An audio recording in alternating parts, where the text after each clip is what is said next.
Thomas Paine, Thomas Paine, Thomas Paine, Sam Adams, Sam Adams, Sam Adams, Benjamin Franklin, Benjamin Franklin, Benjamin Franklin. These men spoke up for what they thought was right. From their courage came such documents as the Declaration of Independence and the Constitution of the United States. From their willingness to speak what was sometimes unpopular but right, we enjoy such liberties as freedom of speech, the right to keep and bear arms, and freedom of religion. There are those who still wish to oppress our freedoms, and there are still patriots willing to stand up and defend life, liberty, and the pursuit of happiness.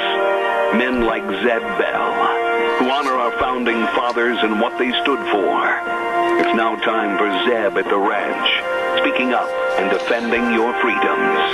Brought to you by Magic Valley Les Schwab Tire Centers and all of the other great advertisers on the program. And now, Zeb Bell. And now, ladies and gentlemen, the 2020 presidential debates. Introducing the incumbent, President Donald J. Trump. Are you there, Zeb? Pardon me? Hello, can I be heard or not?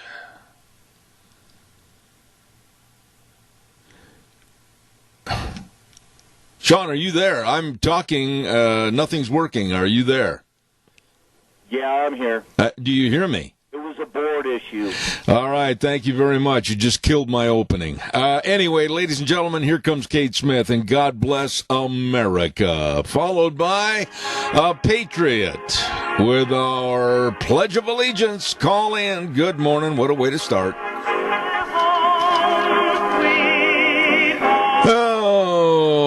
After a bad start, let's get the track meet going. Everybody running. And good morning, Zeb at the ranch. And, of course, brought to you by our major sponsor, your Magic Valley Les Schwab Tire Centers. All 7 locations serving you with a very safe, clean environment and the best in tires. And, of course, our friends at Burley Physical Therapy and Rehabilitation at 1263 Bennett Avenue, Suite 2 in Burley, helping you get back to being you.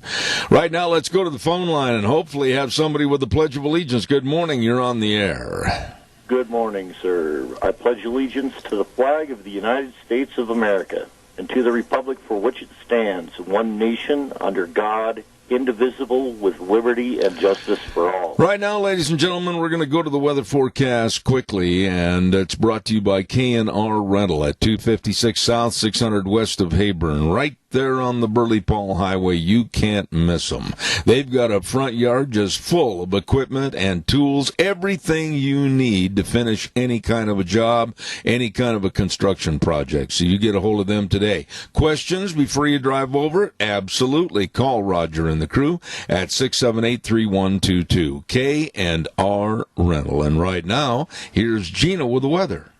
Typical fall temperatures as we make our way through this work week. Here's a look at your weather forecast. We are expecting sunny skies for today. High of about 77, winds out of the east-southeast at about 5 miles an hour.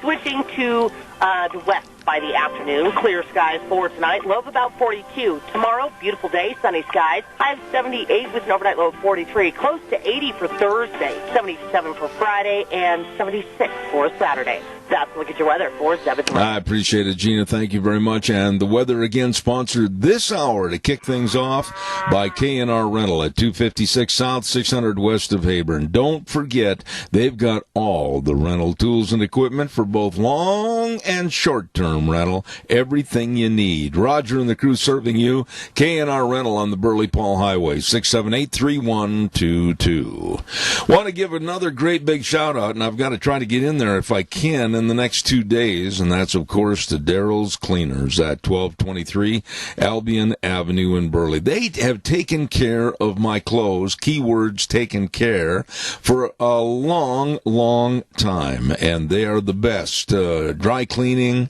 and all your jeans, if you like them, nice and starched up with a sharp crease, and all my shirts and sports jackets, you name it, everything at Daryl's Cleaners. And if you don't have time to do your washing, you take it in there. They'll wash, dry, fold, and take care of your clothes just like Mama used to at Daryl's Cleaners, 1223 Albion Avenue in Burley. Really nice people. When you say nice people, you got to dovetail right into some other folks that I know, and they've been with us a long time on this program, and that's Ramsey Heating and Electric. Excuse me. Had a little frog in my throat this morning, and I wished he'd go back into the swamp. Ramsey Heating and Electric at 2600 Overland Avenue in Burley, and they open the doors at 7:30 in the morning till 5 Monday through Friday. Yeah, we're going to see some nicer temperatures the next couple of days, maybe getting back up into the 80s, but keep in mind, look at the calendar, and that tells you better have your furnace all ready to go to keep your toesies warm, and believe me, they've got all your heating, cooling, and electrical needs right there at Ramsey Heating and Electric, 2600 Overland Avenue in Burley.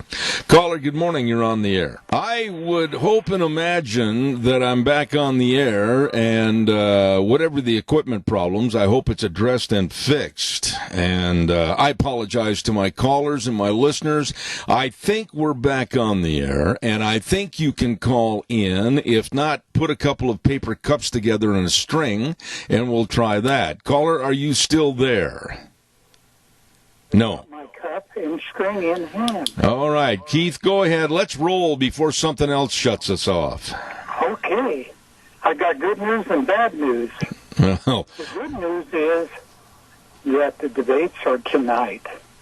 But the bad news is our industries that have been hurt so badly by COVID-19. Are you still with me? I hope so. I'm listening to you.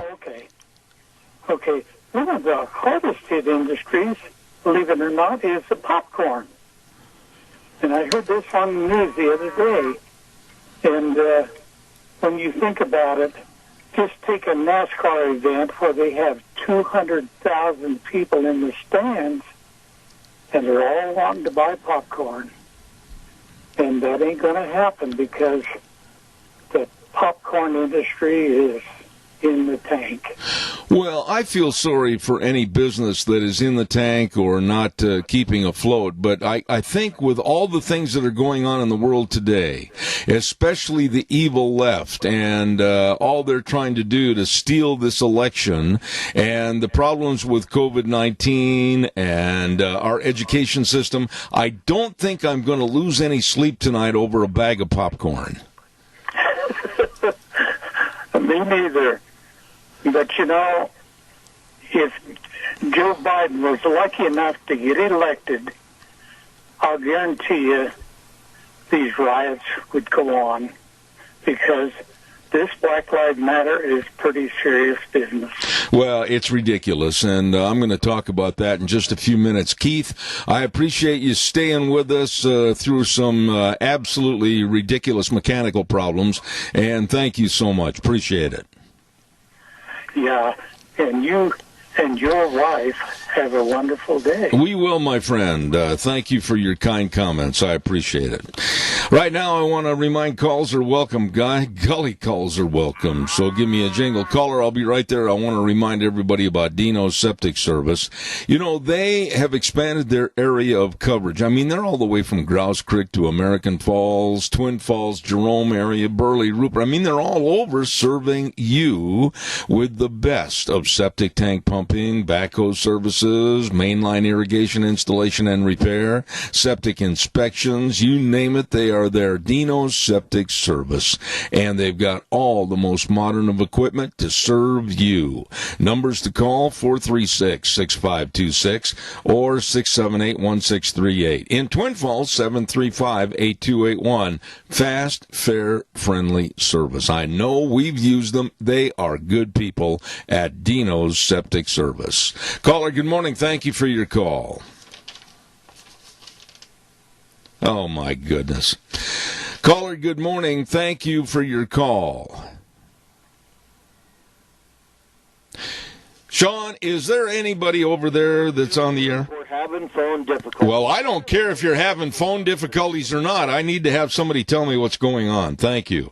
Evidently, everything in the equipment area is not functioning properly this morning, so I apologize for that. And while we're waiting to see if we're going to keep on the air or not this morning, we are going to tell you a little bit about our friends over at Denny's Restaurant. And, of course, Denny's Restaurant is serving you with absolutely the best of breakfast, lunch, and dinner. And they're located at 611 North Overland in Burley and 291 Pole Line Road in Twin Falls. It is America's Diner, and they are ready to serve you, your family, your relatives, everybody, and have a good time like we do with Zeb's Lunch Bunch over there at Denny's Restaurant. Please stop in and order the best of delicious food served by really nice people at Denny's Restaurant, 611 North Overland in Burley. Do we have phone connections available to us, or is it still not going to work? I'm working on it. I'm hoping they work now. Okay. I have to check all the wires, so we'll see. All right, well, maybe we can get somebody in there to fix that later on today so we can not have this problem again occur tomorrow. Calls are welcome at 436-2244, 1-866-927-4587. Tonight, the big debate. Absolutely, it will be the most watched debate ever in the history, I think, of debates on television. And it's going to be held in Cleveland, Ohio. But already, some of the goofy media, CNN and others, are trying to say that Joe Biden is the winner of the debate before it's even occurred. Caller, good morning. You're on the air. Good morning. The menu at the Burley Senior Center today is chili and donuts. Not donuts. Cinnamon rolls. Cinnamon rolls. Okay. You scared me. I also make mention that we've been selling some bricks there, $100 a piece, or 6 left. They support the Meals on Wheels, and they've extended the time to purchase them until the 9th of October. Well, there you go. We've got a tremendous lot of feedback on the line here, Joe, but I want to tell you how much I appreciate you calling on behalf of the Senior Center on Overland, and it sounds like you're going to have cinnamon rolls sound really good today, Joe, so you have 2 of them for me, okay? All right. Thank you very much for all you do. All right. Thank you, Joe. I appreciate you. And all the good folks over there at the Senior Center on Overland. You stop in there or give them a call and tell them you'd like to have a takeout lunch. That'll be great. Once again, the debate is on for tonight. And the question is, will Joe Biden show? Even this morning, there has been kind of a potpourri of people in the media really wondering if Joe Biden is going to show up on the stage tonight. Nancy Pelosi still does not want him to appear. A lot of the Democrats don't want him to get on stage. And I say, let Trump be Trump. I know a lot of people don't like that. Oh, they want a kinder, softer Trump. Oh, they want him to be kind of a pat on the back to old Joe Biden and everything. No. Go for it.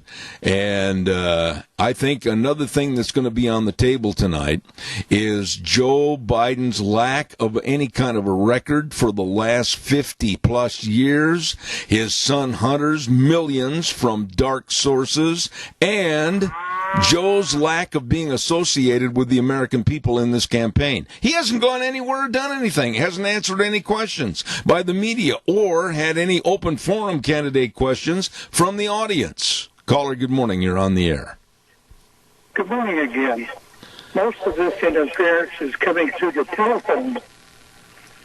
Here. Can you turn your radio off, please? Can you hear me? Yeah, Keith, wait a minute. Just listen to me. Do you have your radio on? If you do, turn it off. No. Okay, you don't. Okay. It's the static. It cuts in and out. All right, well, all I'm going to say is that this better be fixed by tomorrow or we won't have a program tomorrow. I tell you that. It's got to work better than this. Keith, anything else you wanted to mention? Yes, I do. In the debate tonight, you know, a lot of people scorn our President of the United States because he likes to give people nicknames. You know, I have never met Donald Trump, but I think he's probably a kind and a playful person. You know, these nicknames of Joe Biden, Sleepy Joe, and Hayden Biden, they're just nicknames, but that's the way he is. He is American, and he's acting like an American and not a doggone stuffed shirt. Well, I'm not going to advocate that Trump change his ways. I think that would be absolutely ridiculous. The American public voted for Donald Trump under his personality in 2016, and I don't want him to change anything. I think he should be very direct. I think he should be very poignant. I think he should be on the attack. I think he should show the American public that he knows about the issues. If he's asked the questions about his taxes, or if he's asked questions about his handling of COVID-19, I think he should be very direct. But one thing I'm going to say to you that I heard on the news last night, and it was by a doctor, and she was 100% correct. If Joe Biden at any point says, well, I think you should have done this with COVID-19, I would have done this, that's hindsight. Nobody knew what to do about COVID-19, and Joe Biden to say that he would have done this and that, and it would have saved all lives, and it would have saved better health programs, etc., that's a lie, because he doesn't know what he'd have done. Well, it's all about that barnyard vehicle, or whatever you call it, is what Joe Biden is all about. Well, I just want to see the fairness of the debate. And as far as changing his modus operandi, I don't think Trump should change one doggone thing. I think he should go on the attack from the get-go. It's 90 minutes of debate. I think he should try to get in the word about Hunter Biden and all the millions of dollars that he received from sources that are very questionable. I think he should ask Biden a lot of things. And quite frankly, I don't care if the public perception is that Donald Trump's on the attack. Good, let him. He's trying to prove what he can do in the debate. You know, millions and millions of people look forward to the Super Bowl. To me, I'm looking forward to the debates. I agree with you. Keith, thank you for your patience and your diligence. God bless you, man. Thanks much. Well, I hope we get things fixed. Oh, my. I've said that for a long time. Like frustration. I know. And boy, I think you can tell it in my voice this morning. Thank you, Keith. Appreciate it. I know times when I get up in front of people and somebody will yell something or some distraction, and all of a sudden you're off in la-la land. Yeah, I know what you mean. Hey, thank you so much for your diligence. I appreciate it. Thank you. Calls are welcome. I'd like to hear what the All right, buddy. Thank you. I'd like to hear what the rest of you folks think about this debate tonight. I said a couple of weeks ago, and it's on tape, it's on record, that I thought that the first debate would be the possible end-all of the other two debates. And I mean that. I think tonight that Donald Trump should go after Biden in such a way that it would be ridiculous and not feasible at all for Joe Biden to come back in debate number two. I really think that Trump can end all this foolishness tonight and go for the jugular, so to speak. What are your thoughts? Give me a call at 436-2244, 1-866-927-4587. Please give me a call on the landline. Can't do the program if you're not going to call in. And if you want to get on the phone right now, I would appreciate it. So please give us a call.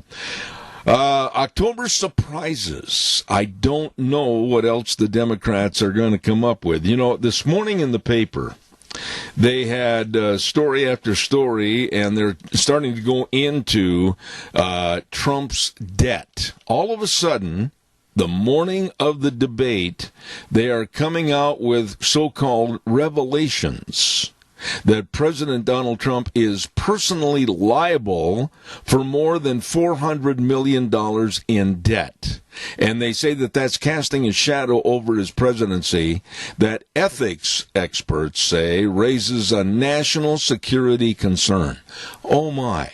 All of a sudden, overnight, if this story is at all true, the $400 million in debt happened to occur with a story on the front page news from the Associated Press this morning of the debate. Interesting, isn't it? And when you look at the magnitude, I'll throw this out and I want you to respond to it.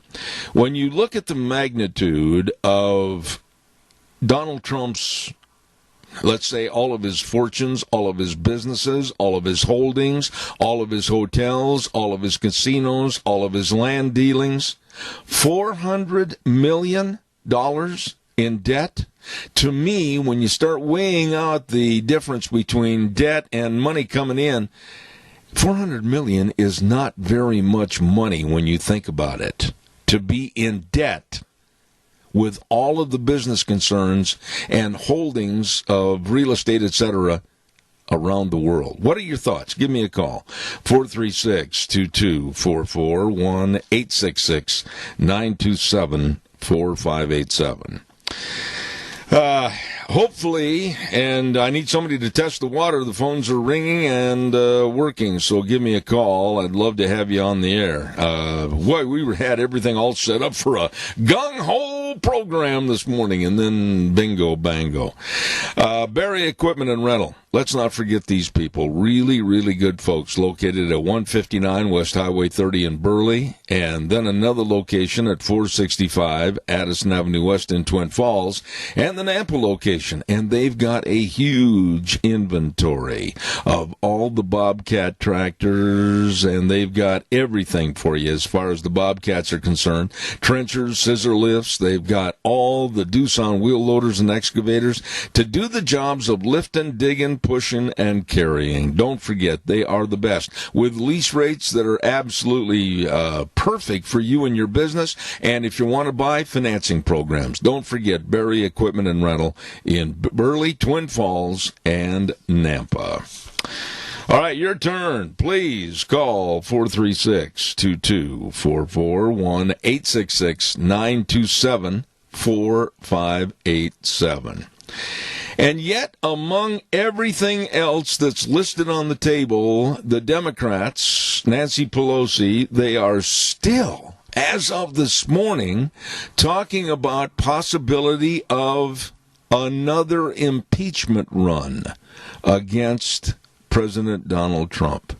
It just doesn't make any sense. I hope that the Republicans, and it'd be high time, past time, for them to show some backbone and stand up, and they really try to ram this nomination for the Supreme Court through as fast as possible with Amy Coney Barrett. I think that hopefully they could get this thing done. I think they said by October 21st. That's one of the dates that was mentioned. But what are your thoughts? Please call me at 436-2244, 1-866-927-4587. Let me check with Sean and see if the call line is available. Are call lines working, Sean, or... They're just silent. All right. Well, we'll try to get that fixed. Give us a call at 436-2244. I'd love to hear from you. There was a letter in the paper this morning that I disagree with. She certainly has a right to write her letter to the Times News. But she said, Ruth Dawson from Jerome came out and said, voting by mail is legal. Yeah, I know it is, unfortunately. And then she said, safe. Well, that's not entirely true, Ruth. And she said, do not be afraid, intimidated by those who tell you that we will not know the results on election night. Well, Ruth, we very well may not know the election results on election night, November 3rd. And there is a great concern about vote harvesting, which is illegal. There's a great concern that with the elongation of time some states are allowing on mail-in balloting of 6 days, maybe some even are talking about 2 weeks, we won't have that information. Caller, good morning. You're on the air. Good morning, Zeb. You know, I think it's a wonderful thing on the Supreme Court justice that she's got 7 kids. That shows she's, cares about America to me. When you have children, you've got something to care about. These people that have no kids and think they own everything and know everything are just dumb.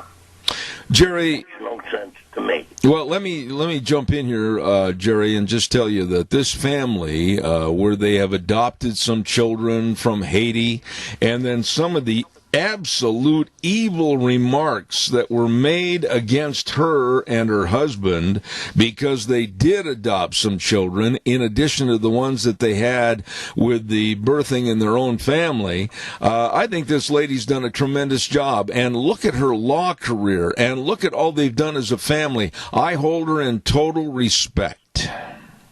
Well, I do too. She was top in her class.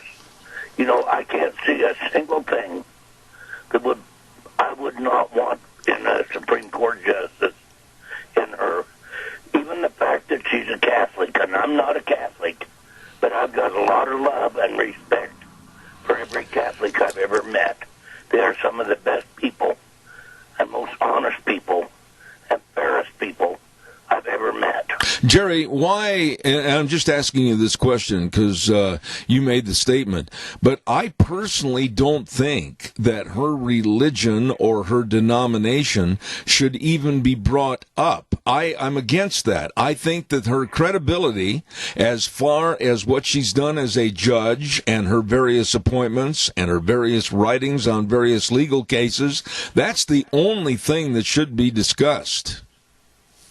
Well, I agree with you there, and according to our Constitution and the rules that are set forth for Supreme Court justice, that's not an area they're allowed to go into. Well, you know as well as I do that the left, as sinister and evil as they're going to be, Jerry, I don't know if you agree with this or not, but I look at the Democratic Party right now this morning as a party of people that are backed up against the wall with a bunch of floodlights on them, and they're trying to find an escape. I think that this party is dangerously ready for fracturing, and they're looking at any slight hope that they can go after Trump, maybe on another impeachment, go after Coney Barrett, that is, for her religion. They're looking at any straw that they can catch in the wind to try to stop Trump for re-election. Well, I think that they're totally non-religious. They don't believe in God. They don't, it's not on their platform. They don't believe in any religion out there. And, I think this country's built on religion. That's our backbone. That's where we come from. All our rights and all our privileges come from God, not from the government. Amen. Amen. I think that it's the most wonderful thing, and it's one of the reasons we are so strong, and we stay so strong, and we need to stay that way. Jerry, I always appreciate your calls, and God's blessings to you, my dear friend. Thank you very much for taking the time to call in. Appreciate it. Yes, may the Lord bless you, and keep on keeping on. All right, sir. Thank you very much.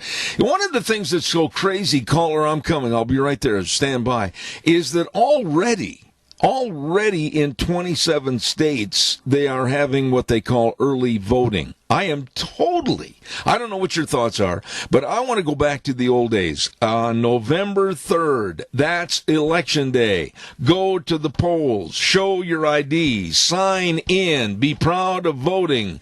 I am sick and tired of all the different loopholes for laziness and supposed better ease for the American public to vote. No, go to the polls. Caller, you're on the air. Good morning.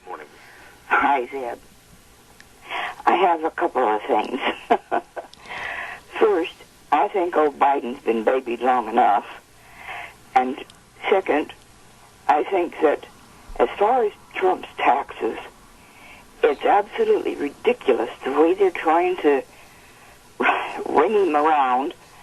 And there isn't a person in the United States that doesn't try to look for a way to pay less taxes with through loopholes or deductions or one thing and another.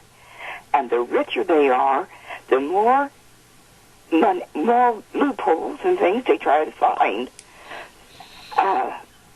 It's just absolutely ridiculous what they're trying to pull. Well, let me ask you this. Do you think less of me? I'm talking about me right now.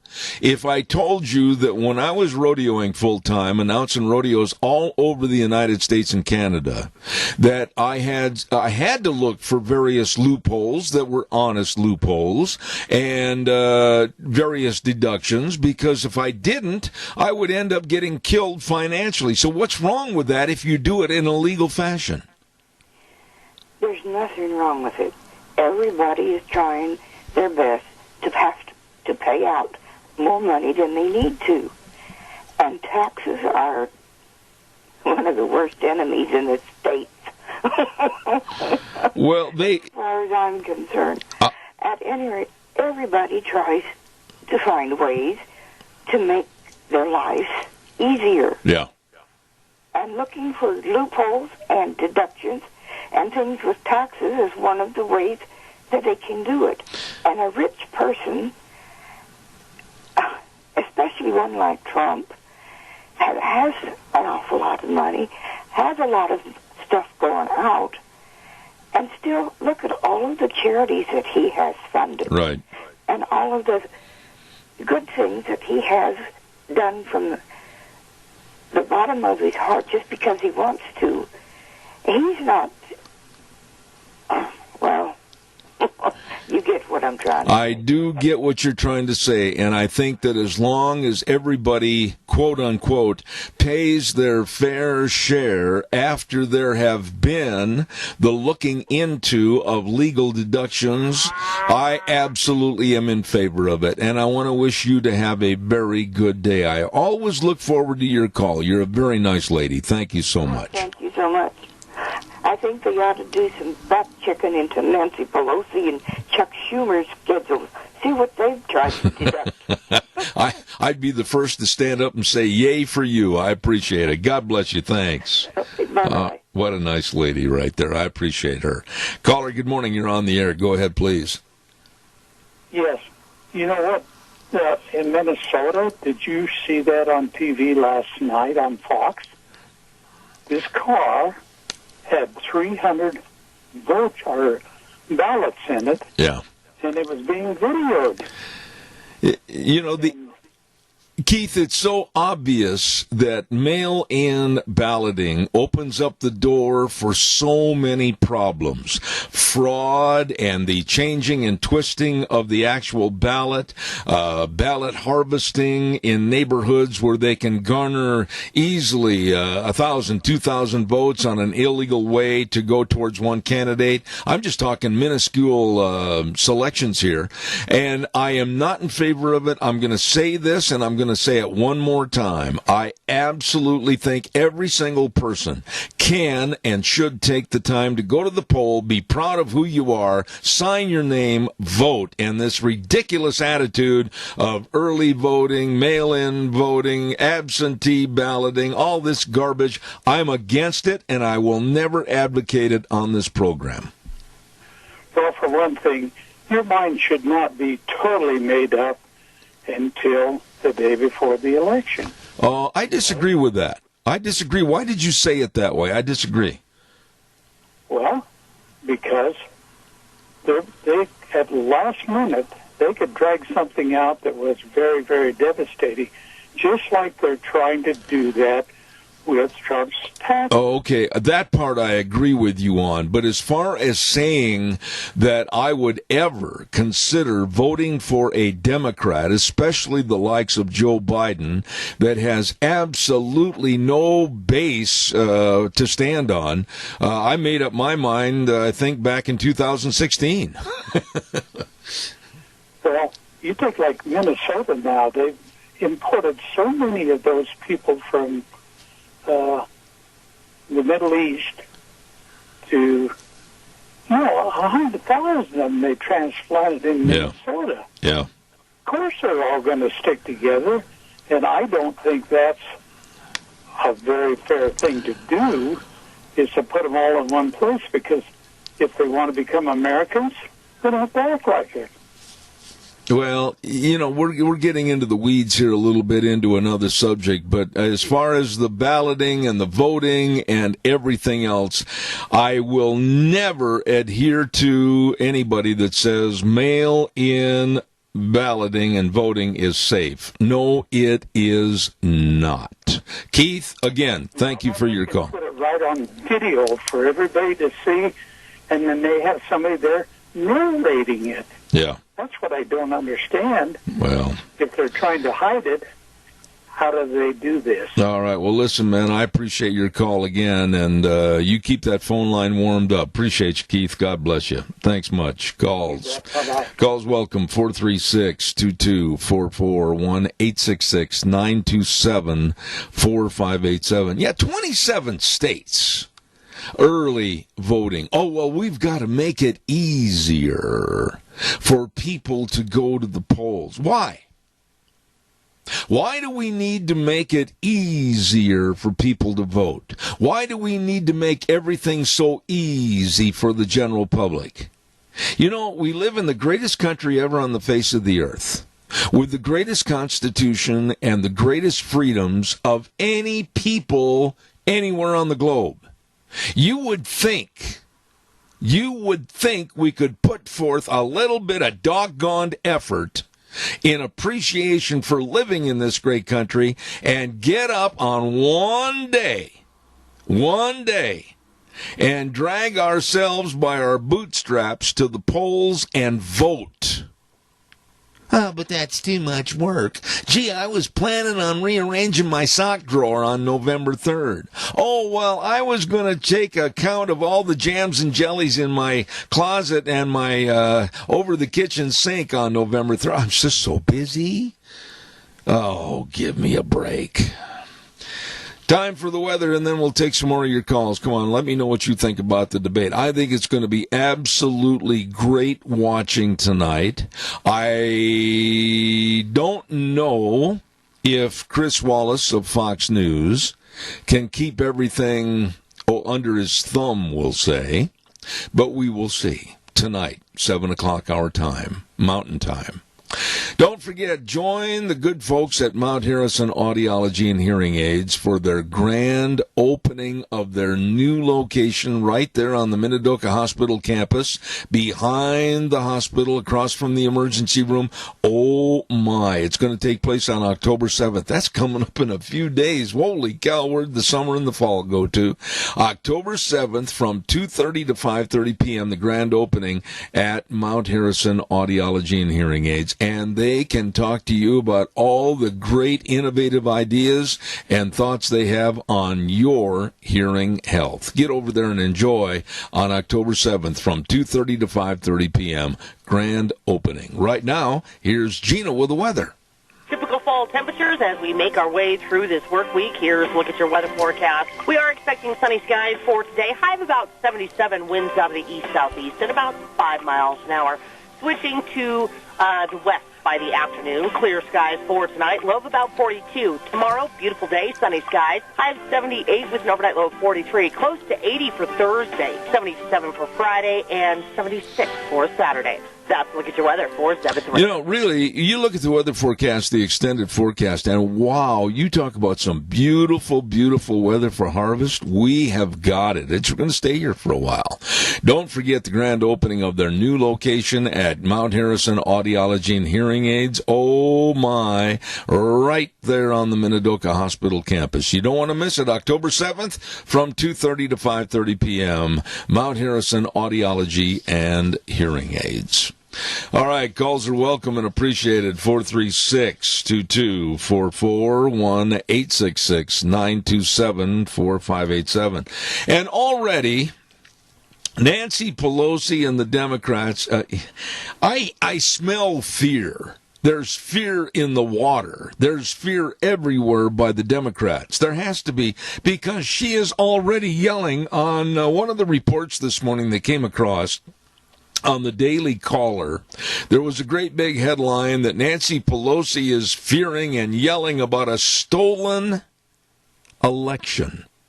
She said that Congress should decide the outcome of this election. Really? Some of the Democrats, they said that they want to make sure that they keep the House majority so that they can make sure that the election results are handled by them. Right there, doesn't that give you a sinister kind of a cold feeling? Knowing that if this is a contested election, which very possibly it can and might be, that Pelosi and the Democrats are absolutely nervous that they keep their House lead in numbers so that they say they can ensure that the election results will be handled by them. Wow. What does that make you feel this morning? I mean, kind of chilly. An ill wind doth blow from the Democrats.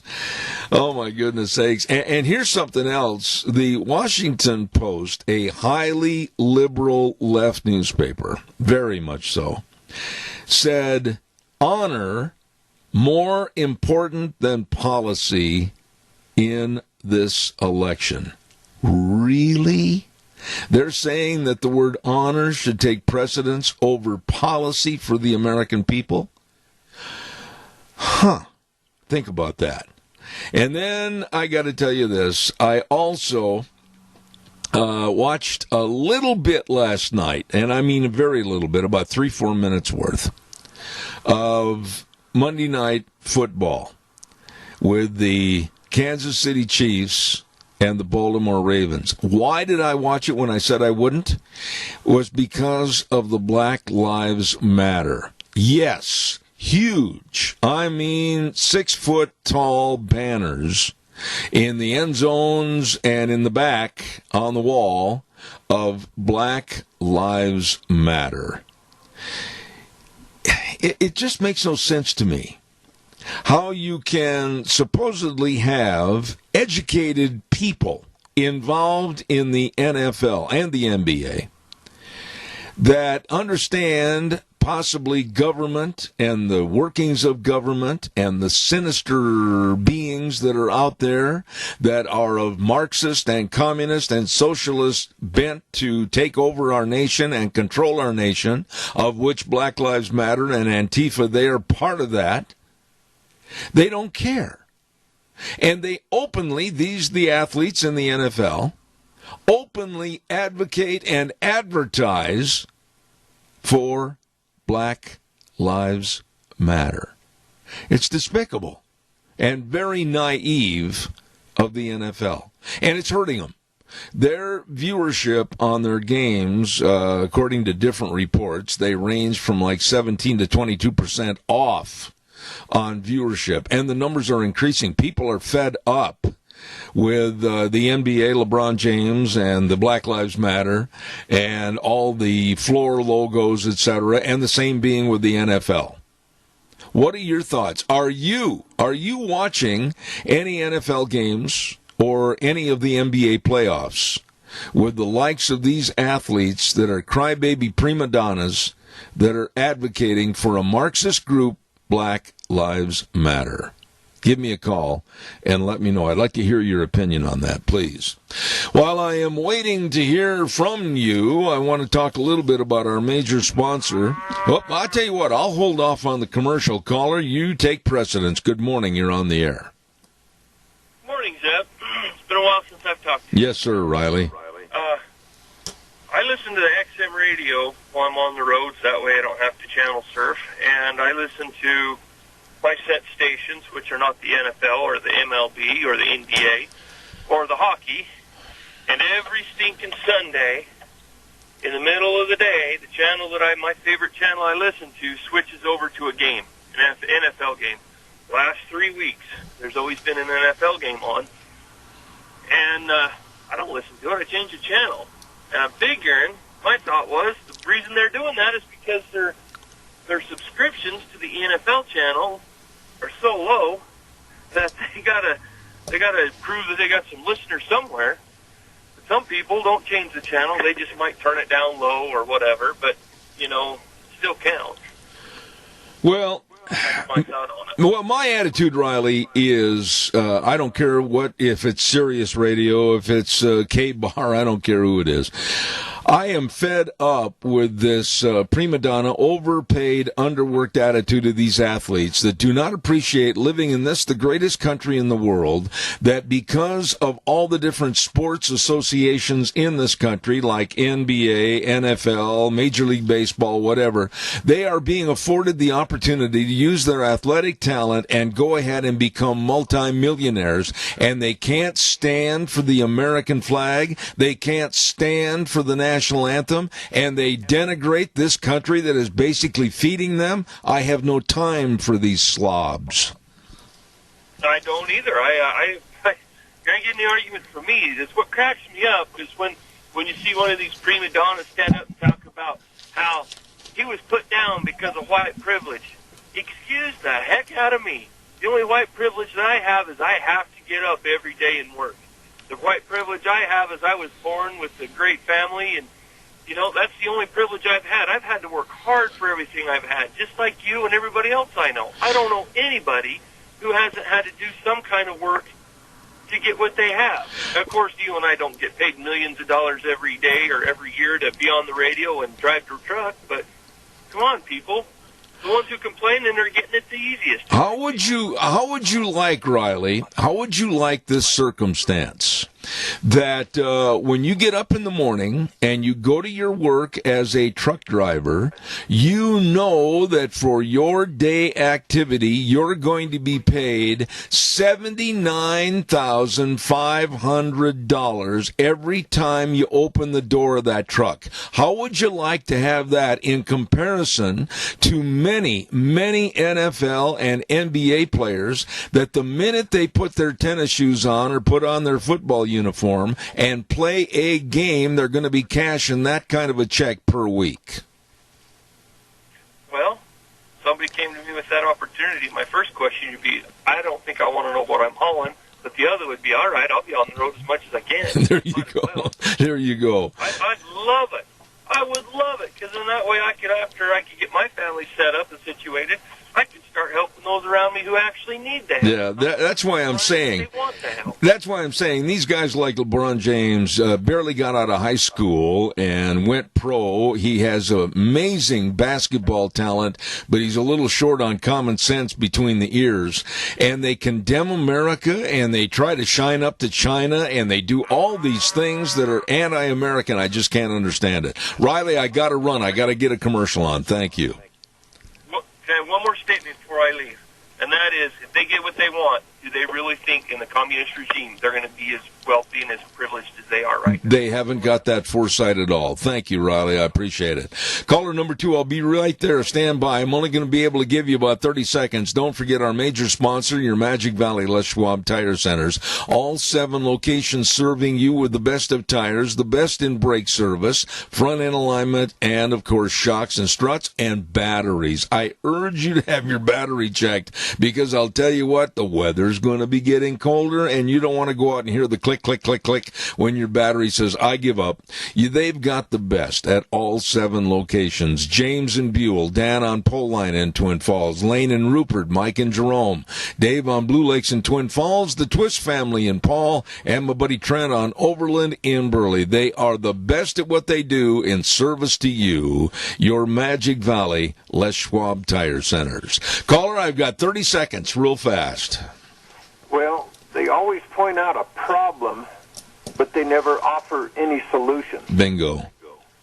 And you never see them digging out of their pocket or their time to fix anything. Yep. Or even hear of it. Well, your point is well taken. If LeBron James would sit down and say, instead of cussing and cursing at the white race, and sit down and say, I feel that we have this problem. I'd like to work with a board of directors or somehow to work within the community of the NBA and other communities to try to solve this, I'd have a lot of respect for that, but that's not the way they do it. I do too. Anybody, let's take care of our senior centers. Got to run. Thanks, Doug. God bless you, man. Right now we're going to head for the news from Fox. We'll be back in just a few minutes.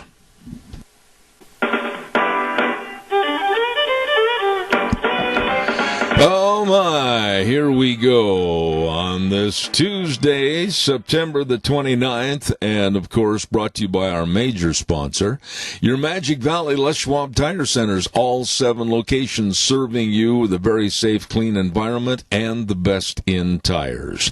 And let's not forget, too, our friends at Burley Physical Therapy and Rehabilitation at 1263 Bennett Avenue, Suite 2 in Burley, helping you get back to being you. Right now, it's time to hear a good word for Western Waste. From the canyons of the Snake River and all across southern Idaho, we're all at the your disposal.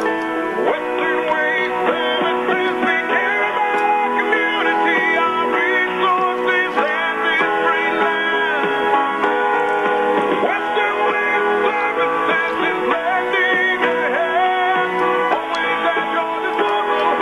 Western Waste Services. Oh, Western Waste Services, always at your disposal. And right now during harvest time, I said this the other day and I want to reiterate it, they are the people. Western Waste is the organization that can help you with all the porta potties at the field location for harvest. You be sure and get a hold of them today and check it out, along with all the dumpsters that are available for you in various sizes to clean out the house, the garage, whatever. And, of course, on the route pickup of your garbage. Don't forget to check with them at 734-6969. The best Western Waste Services.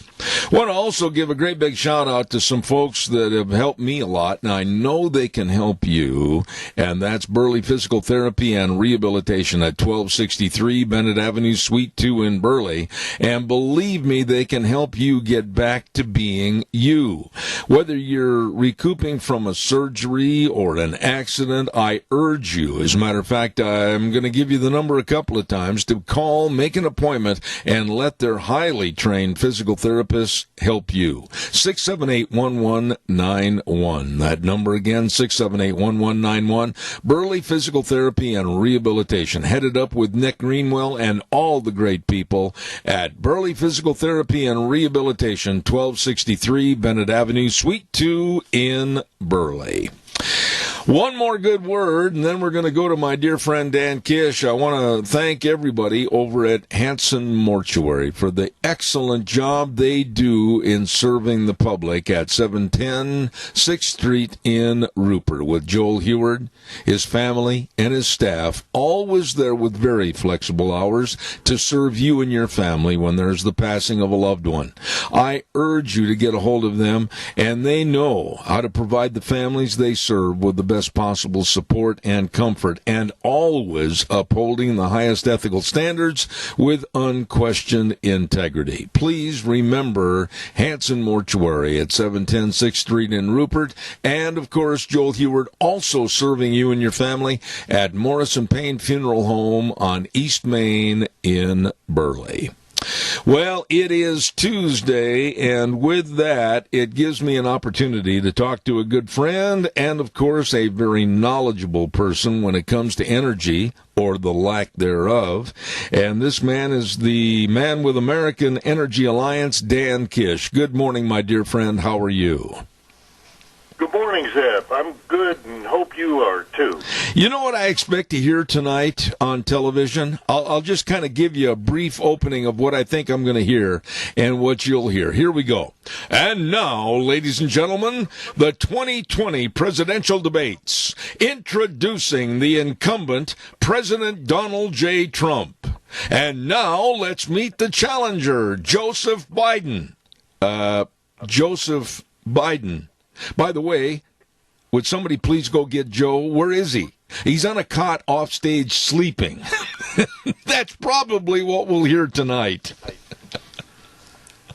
Well, that's why Americans have always been energetic people. Yeah. You know, we like energy.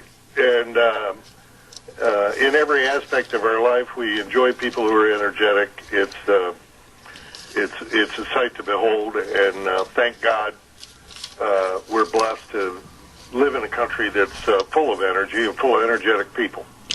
You know, I just worry about this entire mess that we're in with the debate tonight. I've said it before, I'll say it again, that I think this is going to be a one-bullet Barney if Donald Trump really plays Donald Trump the way he should and be real and be honest and straightforward. I don't think Biden's got a prayer for the second or third debate. Well, we're going to find out, I think. It's interesting. Everybody's, of course, all focused on it, and we'll see. I know the president goes out there every day and talks to people and talks to the media. I don't know why, but he does, because they just ask him the most inane questions under the sun, and the rest. And Joe's been coasting. Maybe he's been studying his debates so we could all be surprised. I just don't know. I never know until you unwrap the package, you know? Well, let me ask you this, Dan, and I've got the utmost respect for your knowledge and opinion, but I was reading a story that was put out by the state of California that the governor, Gavin Newsom, has signed an order banning sales of gas-powered cars in California in 15 years, 2035. Now, my first part of the question is, what appointed him or who appointed him as a dictator that can ban the sales of gas-powered cars? And they don't say whether it's just new cars or whether it might even be used cars. But how come he has all this power, and how could it be implemented? Yep, great question, Zeb. Under the Clean Air Act, which was signed in 1970, California has a special, they're allowed to apply for a special waiver because of the problems. I mean, we all remember the pictures of L.A. with the smog and all the rest of this stuff. But it was back before, you know, we were burning leaded gas and we were burning cars, you know, weren't nearly as efficient or environmentally clean as they are today. And that authority he has is something that if he asks for it, he typically gets. The Trump administration, but they've shifted from pollution. Now, it was supposed to be for pollutants, sulfur and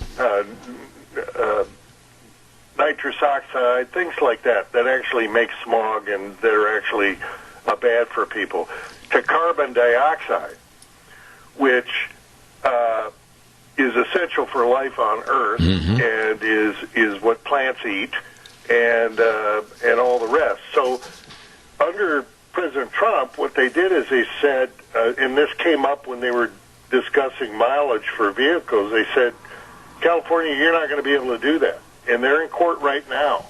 And the courts are going to have to decide that issue, and that'll be one of the things that hopefully the new Supreme Court justice will be able to deal with. And of course, the lawsuit would be dropped if President Biden or Vice President Biden becomes President Biden. They would simply drop the lawsuit and let California have its way. So it's that authority that was given to the state that's subject to presidential authority being granted, and that's in the courts right now. That's being determined. We'll see what happens with that. Yeah, but Dan, I'm kind of a simple old cowboy, but the order banning gas-run cars by 2035, that's 15 years away. And when you think of all the used car lots all across the United States, and we're talking primarily here in California right now, or all the new cars, and people that are living hand to mouth with an economy down in California that's absolutely atrocious, and they're being basically told that in 15 years, you're going to have to figure out how to get rid of your gas-powered or your fossil fuel-powered vehicles, and you're going to have to go out and finance maybe a $65,000, $70,000, or $80,000 electric car. I mean, that's not the America I grew up in. Yeah, no, Zeb, that's exactly right. And just to be clear, he said that existing gas cars can continue and people can buy used gas cars or diesel trucks, that sort of thing. But no new cars. You go to a new car showroom, and there will be no cars. So theoretically, this will happen over a period of time. But the logic of it is this. I mean, California's going to end up looking like Cuba, with we've all seen the pictures of Cuba where they've got 57 Chevys that they're nursing together and all the rest, because everybody's going to want to have something that works as opposed to these electric things. And the most ridiculous thing about it is, I mean, we've discussed this before, California doesn't have enough electricity now. They import 25% of their electricity from other states, and when the other states don't have it to give, they have blackouts. That's right. What they've had, and they're probably going to start another rolling blackout here pretty quick. So, the answer to not having enough electricity is to make everybody have a car that plugs into electricity. That's the logic of California. They've just gone off the deep end. You elaborated on this one other program about 3-4 weeks ago, but I want you to touch base on this again. With the batteries, I mean, all these vehicles running on a battery, whether it's a little passenger car or whether they try to maintain a great big truck fleet of all these batteries. My question to you is, how do they dispose and or hold all these dead batteries? Are they going to just dig a hole and dump them in the ground? Are they going to make a cement pit? I mean, we're talking what could be literally millions and millions of dead batteries. What are we going to do with them? Well, it's not only that, but they're 80% of them are going to be made in China. Is that? I mean, we used to complain about the Middle East of being dependent on Middle Eastern oil. We fought wars there. We shed blood and. Because of the Middle East. Now we've solved our energy problem. It's gone away because of God-given resources under our feet. And their answer to it is, okay, let's throw all that out. Let's become dependent on the Chinese. And if you trust the red Chinese for your energy, I think you better check your citizenship papers. I can't even imagine. You talked about this, we talk about the recharging of the batteries and how Biden has said, well, the minute I'm president of the United States, I'm going to implement that over 500,000 charging stations beyond the interstate system, etc. But you brought up the point many programs ago. What about when these batteries go bunk and they're done? What are we going to do with them? And how is somebody going through, let's say, Athens, Georgia, at 2 o'clock in the morning, how are they going to find a battery to put back in their car so they can continue their trip? Yep. I mean, these are all issues. It's like they don't recognize the problem before they they chart us on a course to go forward with it. The amount of batteries that it would take, and I'm talking huge battery packs. We're talking about lithium-ion batteries, which are light, which would weigh in excess of 1,000 pounds for your typical vehicle. And if the vehicle was any bigger, like a pickup truck or something, it'd be more than that. Oh, my. And these things only last so long, so they're going to have to try to recycle them. But they haven't got any facilities for recycling these batteries now. They take batteries out of cell phones to recycle them. There was a story recently about a company that does that. Takes if you can imagine, taking cell phone batteries, a bunch of scrap cell phones, and prying them apart and taking out those little tiny batteries and then hooking them all up together to make a electric car. That's oh, my. That's the future they envision for us. Oh, my goodness. We've got a call with a question. So, caller, good morning. You're on the air. Quickly. Yes, two questions. One is, have they ever thought about what's going to happen when one of those electric cars catch fire? I watched on a photo on YouTube of Tesla got in a wreck and it caught on fire, and they couldn't put it out, so they could figure out how to disconnect the power, keep from shorting it across. And the other is, do they understand how foolish it is when you're stuck alongside the interstate and the person to come rescue you is pulling a generator behind their gas-powered pickup to jumpstart you? I'll let you go. Respond to the caller, please, Dan. Thank you. Yeah, I mean, the caller's right. Fire departments around the country have had to, especially in the urban areas where these electric cars tend to crop up, have had to learn entirely new techniques because in order to put the fires out, they have to disconnect the batteries, and there's a lot of voltage in there, and so they have to rip them apart and attempt to get to the main shutoff.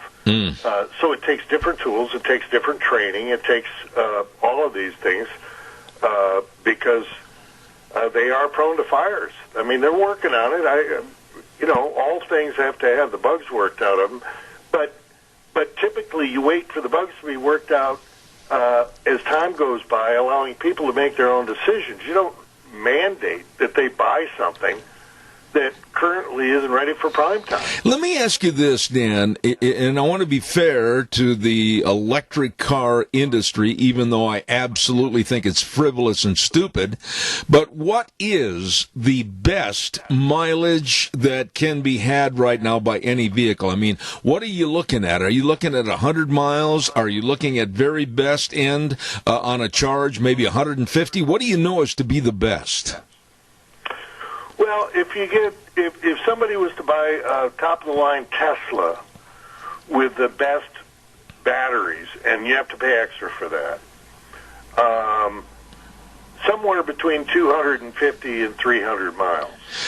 Now, a Chevy Bolt, which costs a lot more than a comparable subcompact car, it's significantly less than that, and so that's what you're talking about. And then when you go to refuel it, let's call it that, charge it, you can get an 80% charge if you go to a specialized place that has specialized equipment. And I'm not talking about 240 now. We're talking about three-phase power. Mm-hmm.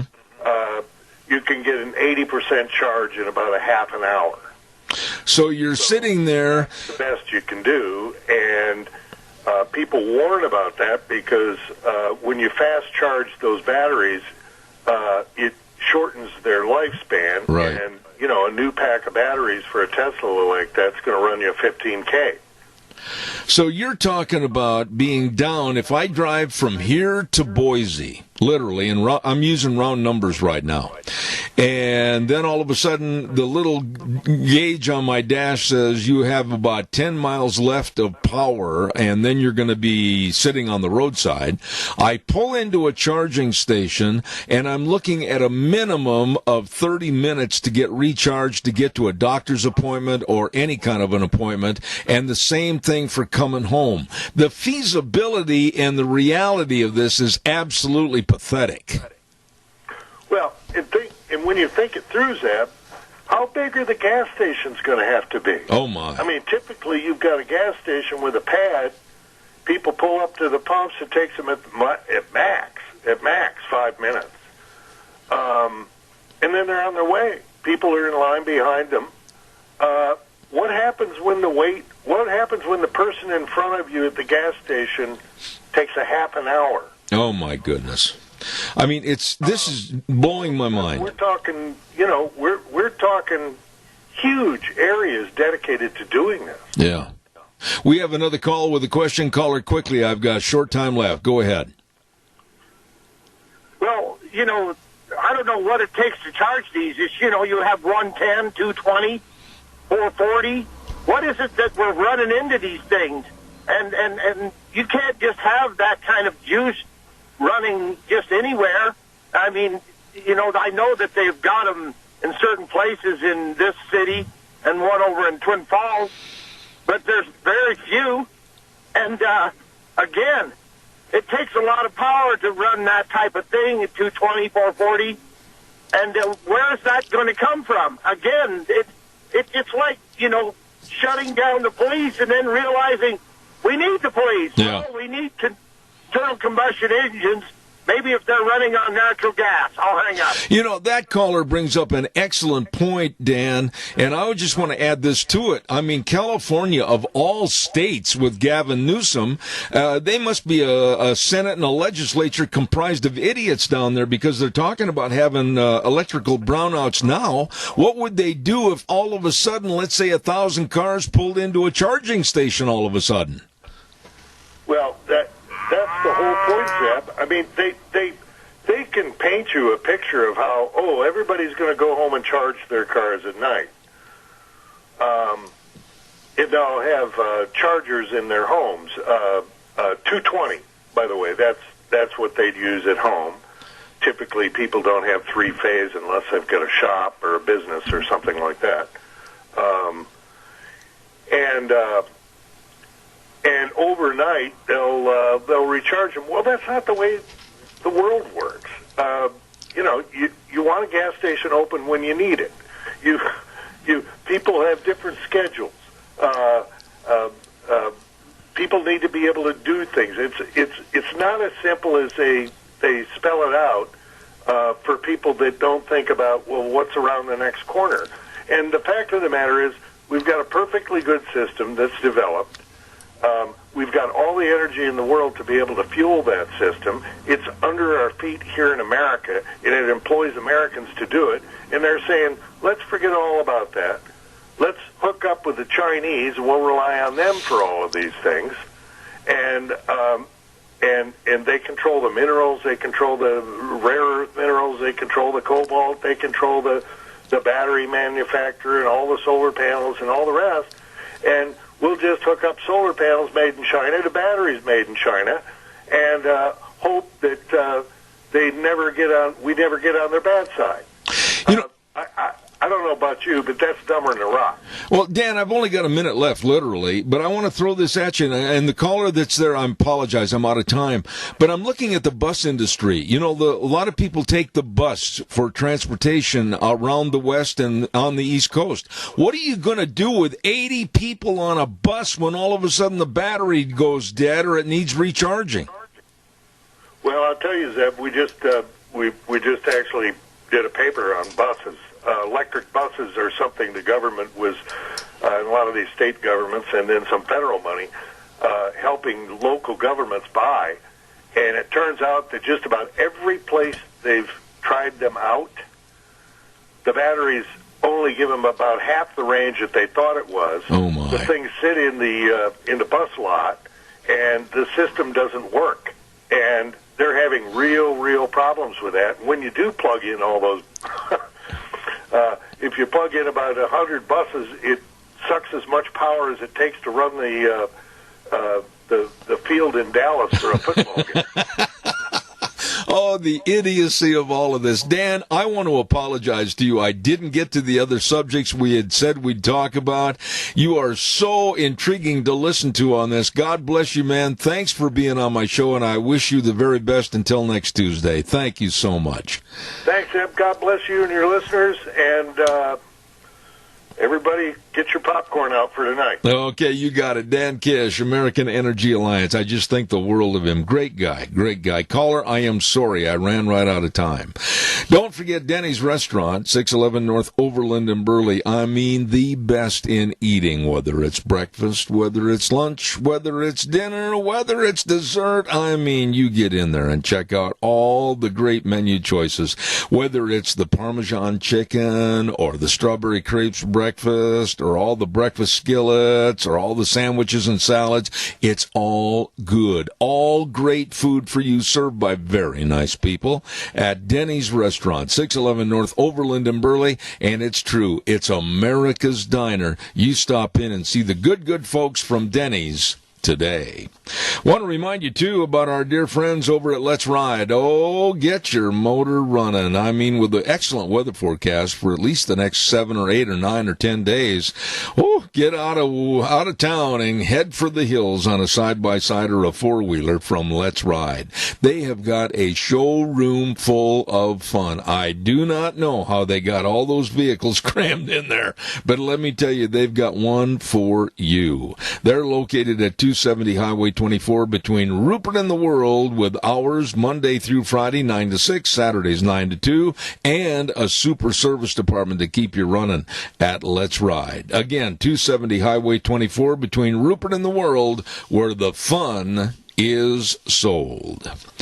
By the way, a lot of us always put on the back burner our insurance needs to protect ourselves, our family, and our business. Don't do that. No.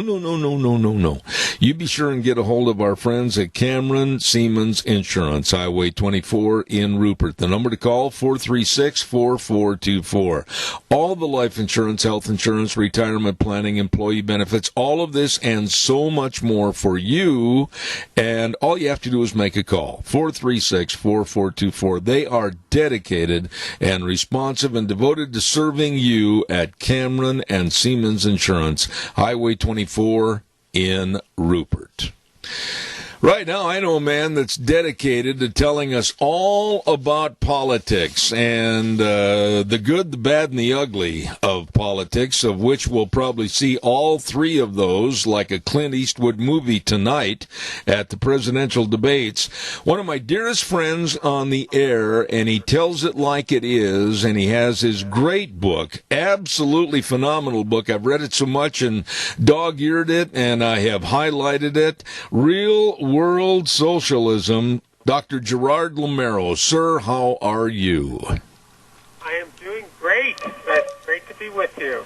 Well, it's always my pleasure to have you on the air, and I know we've got a little bit of feedback here, Sean. If you could regulate that just a little bit, I'd appreciate it. I want to start off with the debates tonight. What are your thoughts about what we might see or won't see with Biden and Trump? Well, the first thing I think I want to alert you to is the fact it still might not happen. It's my opinion that Biden will most likely lose, and he has good reason to avoid debating. So I would not be surprised if even at the last minute he suddenly calls in sick or says he can't make it. Or he won't debate Trump because Trump is a bad guy and he's a good guy. Do you think that if that happens, and there is a backing out of this debate, which I think would absolutely kill the other two debates that were programmed and planned, that would be the end of the Biden candidacy? Do you think that would be where they'd say, let's close the book, it's all over? Well, I certainly think it would be pretty negative and pretty hurt him quite a bit, maybe lose 2% of his votes, whatever that number is. I do think it's also possible he might try and do the first one, see if he could get through it. And let's say he opens his mouth once too often and says something wrong, he might back out of all future debate. So this may be his first and only debate. Because he doesn't want to lose. We know he's running to win. And yet, on the other hand, we also know that he says a lot of strange things. Recently, he said that there were 200 million Americans who died from the COVID virus. 200 million. That's simply not in touch with reality. He also said a few weeks back that there were 150 million people in America who died from gunshot wounds. That's ridiculous, too. That's 300. You add the 150 million to the 200 million, that's 350 million. That means we're all dead of either gunshot wound or the virus. One of my favorite gaffes, and I know you've heard this, just happened recently when he was doing one of his In the Basement interviews, and he said, well, I know I'm qualified to be president because I've served 180 years as a senator. That's right. That's right. He mentioned about his Senate career starting 180 years ago. That put him somewhere in the 1800s. I don't know exactly when he thinks he got elected, but it sure isn't part of our world, that's for sure. Well, obviously he's got some issues with his memory or his cognitive ability, and if he puts his foot in his mouth one time tonight, that's going to make it maybe his last chance. You know, I watched these debates, and I remember Ronald Reagan debating Walter Mondale. Maybe you remember that. Yes, I do. And Walter Mondale wanted to bring up the fact that Reagan was a little older, and he said something about that, and Ronald Reagan looked at him and said, I absolutely refuse to let the youth and inexperience of my opponent become an issue in this campaign. And Mondale started laughing, Reagan laughed, the whole audience laughed, and I said the election is over. Absolutely. Lost. Absolutely. And I believe that. That was he set aside that one issue. You know, Dr. Lamero, let me ask you this, is in regards to this debate tonight. There have been many, many people on the Republican side that have said that Trump needs to be a softer, more gentler Trump. I disagree. I think he should be himself. He should be honest in front of the American television cameras, and he should go after Biden and his son, Hunter, and lay it all out on the table. I agree with you 100%, Deb. I think you're exactly right. You'd be a great debate advisor to President Trump. He should go out there. I mean, Biden has been ducking the media, ducking questions, ducking the fact about his son getting a lot of money when he was in office. And I think Trump should call him out and face him and see what the guy says. And I don't think he can answer Trump because I think he's just not the man Trump is. Absolutely. We have a caller with a question. Caller, please, your comments. You're on the air. Well, quickly, they say he's been practicing answers to questions about his son Hunter, and then they say that he's going to answer all the questions. He won't answer any questions. He's just going to attack Trump at every turn. And I was just wondering if Chris Wallace is going to actually be fair and objective, or is he going to be the worm that he can be? And, of course, I guess Trump can say things that would goad Biden into making mistakes, and I can't even imagine the pressure on Biden standing there with Trump, let alone being in, this debate might be a huge, attraction, and the numbers might be monstrous. I'll hang up. Respond to the caller, please, Dr. Lamero. Well, I think you have a very intelligent caller. As usual, you have a lot of smart callers.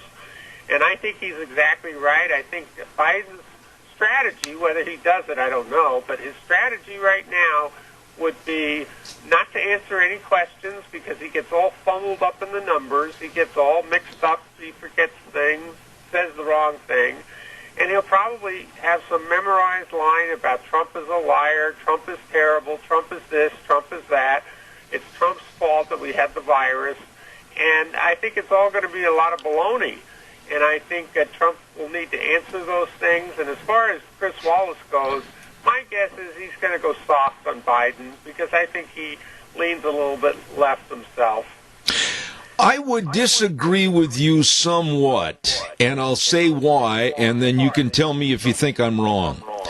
Already, Mr. Wallace has interviewed Donald Trump in the Rose Garden about 3-4 weeks ago, and Trump answered every single question that Wallace asked him. However, when Wallace, on behalf of Fox News, called Biden and said he wanted to give him equal time and do an interview and ask questions, our dear friend Joe Biden refused. I think that's going to be a negative that Wallace is going to carry into this debate. Well, that could be. That's certainly a possibility. I think we don't really know. I think, Chris, if you really want to get down to the nuts and bolts, we don't know for sure. He can be very aggressive as a questioner, and sometimes he can lay back. And it really depends on what his mood is or how he wants to take it. If he wants to help Biden, he might go soft. If he wants to be tough, he'll be doing the public a service, and I hope he does. But I don't honestly know for sure what he's going to do, because he could go either way. One thing that I absolutely am adamant about, and this is the COVID or coronavirus problem, I am sick and tired, and I mean this, Dr. Lamero, of Joe Biden sitting back on the sideline saying, well, if I were president, I would have done that, and if I were president, all those lives would have been spared, and if I would have been president, we would have had the vaccine a long time ago. That's hindsight with 20/20 vision, and I disrespect the man for saying that. I think it's a lot of baloney. I really do. I do not think he could have done a better job. And the things he's talking about doing is what Trump's already done. Yes. So why didn't he just admit the fact that Trump did a pretty good job? And, you know, what was handed him was a rough set of cards, and he played the cards as best he could. And I think he's helped the country a lot. We never ran out of ventilators. We never ran out of hospital beds. And things could have been a whole lot worse. And he shut down our flights from China early on. I think it was in January. And our friend Joe Biden said that was xenophobic and should not shut down the flight. So I think Biden would have done a much worse job. I agree. Let me ask you about the Supreme Court nominee, Amy Coney Barrett. I think they're doing the right thing by pushing this through before the election, because we could very easily see a contested election that might go to the Supreme Court, and I certainly wouldn't want it to go with a possible 4-4 tie. What are your thoughts? Well, my thoughts are it's the right thing to do. During the history of the United States, there have been 29 Supreme Court vacancies during a presidential election year. 29 vacancies. Out of those 29 vacancies, the presidents at the time had 29 nominations. So every president nominated somebody. Now you say, well, sometimes the Senate and the president are of different parties. Well, 10 of the 29 times, they were of different parties. Guess what? Only one of the 10 got passed when they were of different parties. But there were 19 times when the president and the Senate were the same party, like they are this year. And do you know what? 17 of the 19 got passed through. Amy Coney Barrett sounds like a wonderful lady. She should get passed through, and certainly it should be done even before the election. There's no reason to hold up a good person. You know, are you, I want to say this in the right vein, are you like me, sick and tired of the evil filth that the Democrats are planning on their interrogation of this lady, and now they've even brought her children into this? I absolutely abhor what the Democrats are doing. Absolutely. They look what they did with Brett Kavanaugh. Look what they do all the time. Look what they did with Bork. Look what they did with Clarence Thomas. This is the Democrats' playbook. Destroy your opponents. I think it's terrible. I think it's un-American. And I think, you know what, they should be man enough to get up and say, you know, we lost an election. This president's not our favorite president, but we got to let him pick the Supreme Court people because it's his job. But they don't want to do that. They want to pick people they like, and they want to destroy people they're against. So I'm with you. I think it's terrible. And I also think it's going to backfire on them because right before the election, everybody's going to see what they're like and how they'll destroy a good woman and her family just so they get another person on the Supreme Court they like. And it's not going to work anyway. Dr. Lamero, I know that you were a member of the 1980 Presidential Electoral College, and that leads me up to the next subject. I am very, very concerned by the idiocy and incompetency of the left, stating that this will be the last election where the Electoral College will come into play. What are your thoughts? Well, that may be their dream. A lot of what they say is dreamy or delusional. They don't like the Electoral College. Why? Because it comes up with more conservative people. And that's what the Electoral College was meant to do by the Founding Fathers. They wanted every state to have a voice, not just the big states, every state. Wyoming, Idaho, you name it. Every little, North Dakota, South, they should all have a say in who becomes president. That's the Electoral College system. It's worked for 244 years. It's worked well, and it'll continue to work well, and they are not going to end it. It's just not going to end. You have always been great on my program of coming up with some prognostications as to what you think will happen, and most all the time your record is at 99.9%. What do you think more will happen from the Democrats as far as October surprises? I think you can count on the following. Every week they will have one or two supposed gotchas, one or two supposed scandals, one or two negative stories on Trump. The latest one is the New York Times tax thing that they're trying to get Trump on taxes and saying he didn't pay enough taxes. Next week it'll be something else. The week after that it'll be something else. Expect one or two per week. They'll do that up until November. Most people are just yawning because they know that's what the Democrats do, and they know it's not true. Most of these stories turn out completely false, and if you wait like 48 hours, you find out they were false to begin with. What about the charge by Nancy Pelosi that she is very willing to pull another arrow out of her quiver with another possible impeachment of the president? Well, every quiver she uses, they wind up losing votes. She's no longer going to be Speaker because she's pulled out too many quivers. American people are onto it, and they're going to throw out the Democrats. The Democrats are going to lose the House because of the way they mismanaged the House for the last 2 years. One last question, and I want to revert back to the debate again. But I've said on my program that tonight will be, I think, the first and last debate, if it's handled correctly by Donald Trump.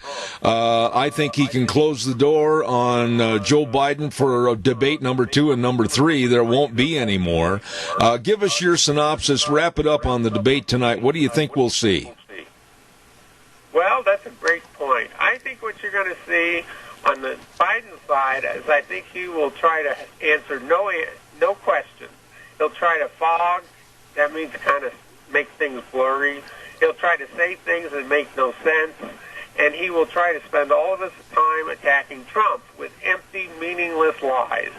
I think Trump, on the other hand, is going to bring out many factors. The fact that he did a great job as president, the fact that he did a good job on the virus that was coming to us from the Chinese Communist Party. I think he's going to talk about black Americans and how he's helped them and how his new programs are going to help him in the next 4 years. And that's going to help him carry the black vote. I think he's also going to say that Biden doesn't know what he's doing and is not in a position to be a strong president. I think Trump's going to walk away with this debate, and I think you may have hit a nail on the head when you said that this may be the last debate they have because Trump can hit it out of the ballpark, and Biden may never show up again for another debate. One final thought, Dr. Lamero, and it's in regards to crime and terrorism and Black Lives Matter and Antifa running rampant in America. When and how is Trump going to be able to put the thumb down on these people and say enough is enough? After the election, because I think some of them are going to protest after the election when Biden loses. They're going to start rioting. Remember, Biden has threatened us already. Biden has come out and said, if you think things are bad now with rioting, he said, what do you think is going to happen if Trump wins? So they're threatening to riot if they don't get elected, if he doesn't get elected. I think Trump will bring out the National Guard if he needs to. He can use the Insurrection Act if he needs to put it down. I mean, let's face it looks like a Marxist rebellion. They want to overthrow the country. So I say put him down like a rebellion. I think Trump is tough enough to do it. I agree. His book is called Real World Socialism. It is a must-read. This man is absolutely one of my favorite guests on this program, Dr. Gerard Lamero. God bless you, sir, and we're going to be calling you real soon to get more insight on the election. Thank you. Great. God bless all your listeners and you too. Thank you, sir. I always look forward to having Dr. Gerard Lamero on my program, and it's a treat, absolutely a treat to get him on the air. And this morning, primarily talking about the debate that's going to be held tonight. Again, that starting time is 7 p.m. our time, Mountain Time, and I'm looking forward to it, and I hope you are too. There's going to be a lot of things settled, a lot of things solved, and a lot of things discussed tonight that the American people need to hear and see firsthand.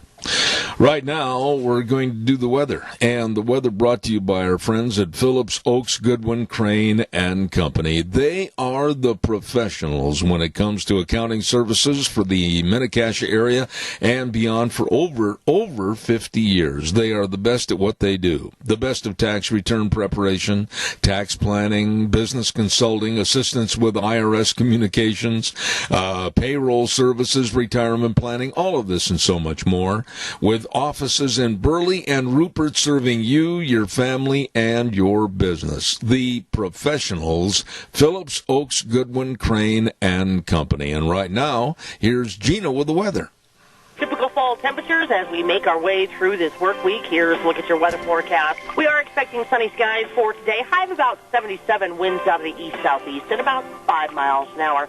Switching to the west by the afternoon. Clear skies for tonight. Low of about 42. Tomorrow, beautiful day, sunny skies. High of 78 with an overnight low of 43. Close to 80 for Thursday. 77 for Friday and 76 for Saturday. That's a look at your weather for 7th Rand. Thank you very much, Gina. And the weather forecast brought to us by Phillips, Oaks, Goodwin, Crane, and Company. The professionals that can help you if you're starting a business or maybe going to change it to a corporation or a partnership, or maybe you want to expand your business. Get a hold of them, the professionals, Phillips, Oaks, Goodwin, Crane, and Company, with offices at 1710 Overland in Burley and 625th Street in Rupert.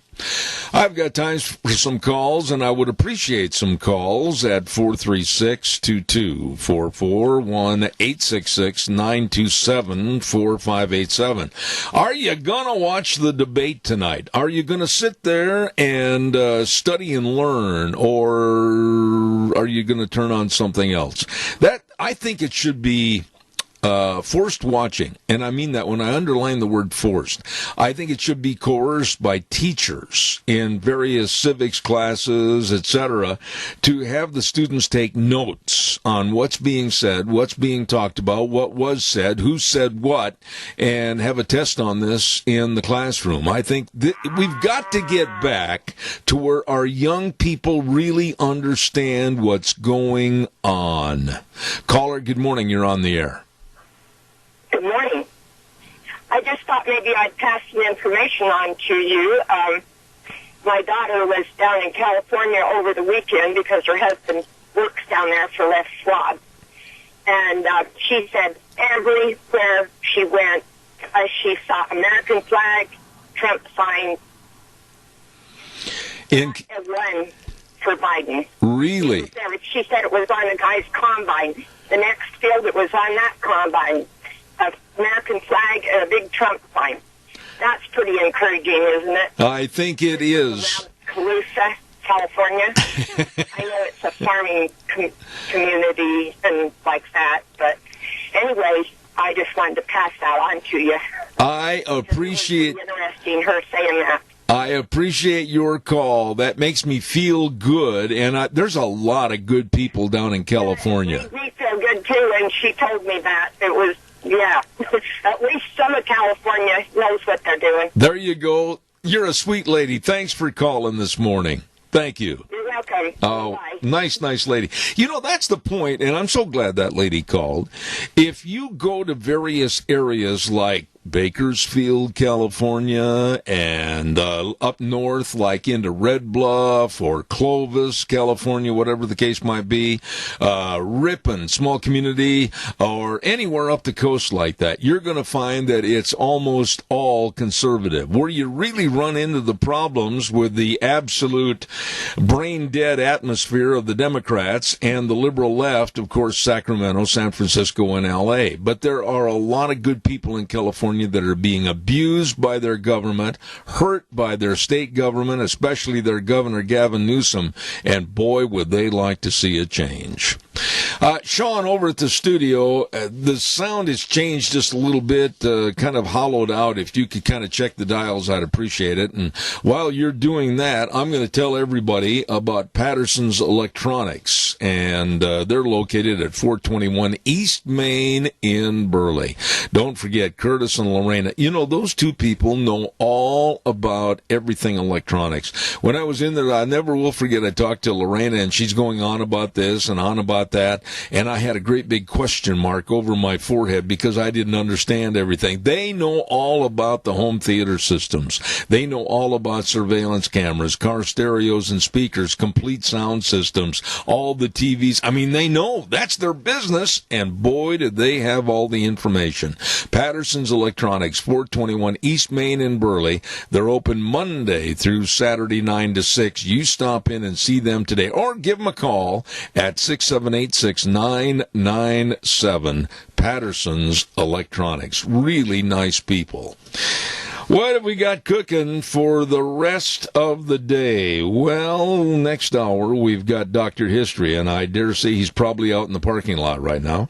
And then we're going to invite back at 10:32 a gentleman that was on the program not too long ago, Tim Constantine. And Tim's going to be on there, and we're going to be talking about everything going on in the left today with the debate tonight and some of the media like Don Lemon saying, well, if we don't get our way, we're going to burn the system down. We're going to talk to him about that coming up at 10:30 this morning. Right now, we're going to turn it back over to our main studio. We'll be back with more after the news.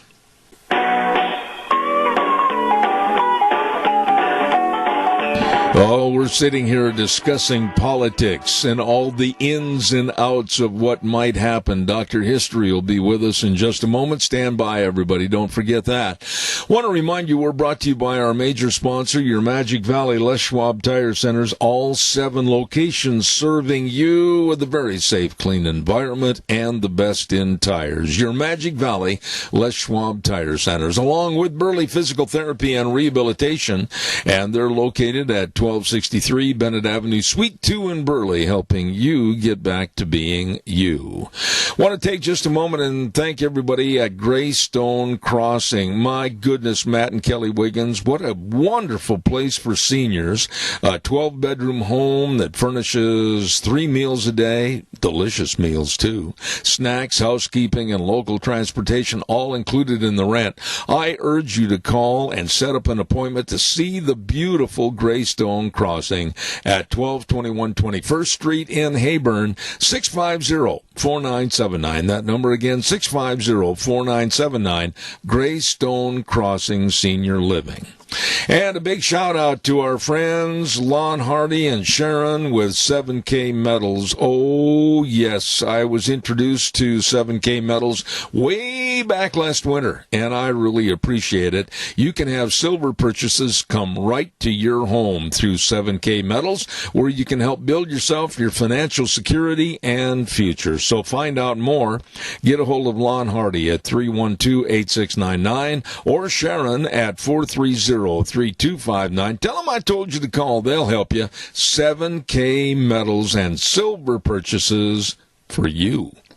Right now, here he is with all of his radiant glory, sitting out in his brand new. How come you always pull in the yard and your pickup is always so clean all the time? I wash it on Mondays. And it lasts through Tuesday. At least through Tuesday. Okay. Yes. Dr. History, how are you? I'm doing great, Zeb. You have some people you want to thank this morning? I do. I want to say hi to Jeanette in Red Deer, Alberta, Canada, listener, and she grew up in a place called Swift Current, Saskatchewan. Nice place. And anyway, she kind of was telling me some of the names of some of the towns up there, which are really cool. I think one called Moose Jaw, and some great names up in there. Moose Jaw is better than Lockjaw.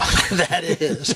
But, I've had a couple of listeners from Canada that would like a story about Canada. Really? And so that's what we're going to do today. I'm going to have you back the mic towards me just a little bit. We're popping the peas. Okay, there you go.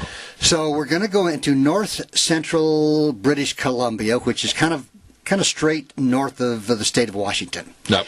So, picture this. You got Canada, great green banks of timber, ripe for cutting. You got rivers with salmon, the mountains, the creeks, the food. The Indians had an amazing place with everything they needed. Have you been there? I've been up into Alberta. Okay, you've been in Canada. BC. Oh, I'm telling you, there's parts up there that you just swear that St. Peter welcomed you to heaven. Beautiful They're beautiful places up there. So, picture this. You got these half-starved English sailors whose ships ventured into the West Coast coves, and the wonderland was something else.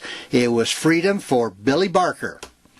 Billy Barker was one of these guys. No, I suppose you want me to remember that name. You're going to, because I'm going to repeat it. Billy Barker. That was Bob Barker's brother from The Price is Right. Something. Anyway, he was hungry for a new life. He jumped ship when he heard the news about gold along the Fraser and its tributaries. Billy was tough. He got to the diggings on a place called Williams Creek, and he set to work on his own, kind of his own way to make a fortune. Now, he was no geologist, didn't really know where to start digging, so he sank a shaft some distance from the stream. It wasn't right on the stream, but pretty close to it, and prompted by some inner light to explore the possibilities of maybe a prehistoric stream bed that might be underneath where he was digging. So Billy actually had 6 partners, and these guys were all Englishmen, and most of them had jumped ship.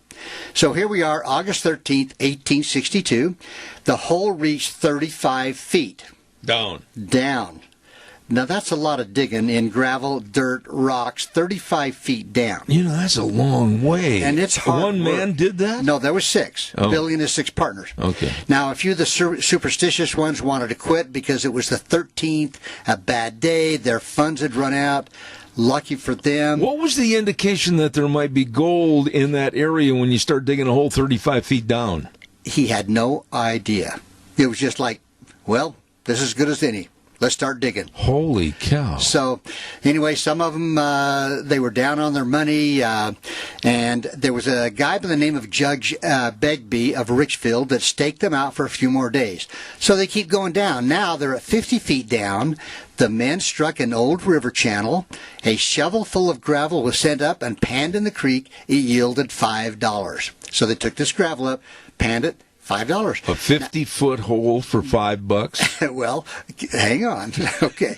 Now, struggling to control, they were excited. They were elated. The men at the bottom filled the hoist bucket to the brim. This panned $1,000. Oh. 1 bucket, Zeb. Oh. Now I'm getting interested. Okay, now, in the panic that followed, everybody came to a stop except the men's feet, which were dancing around. They were headed for the neighboring town of Richfield and its saloon. Saloon. Now, I'm not familiar with that name. What does that mean? Oh, you just hang on. You'll get it. I think you'll catch on. Now, winter began to set in soon after the big discovery, and winter in this place, the Caribou, was 40 below with deep snow. Ew. The first buildings were of logs, later of whipsawn lumber.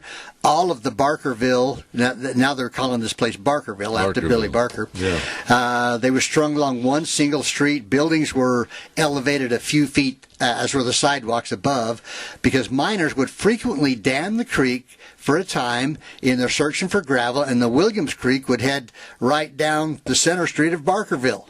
So it was a little muddy, kind of there were other hazards in the street. The oxen and other beasts of burden were not too sanitary.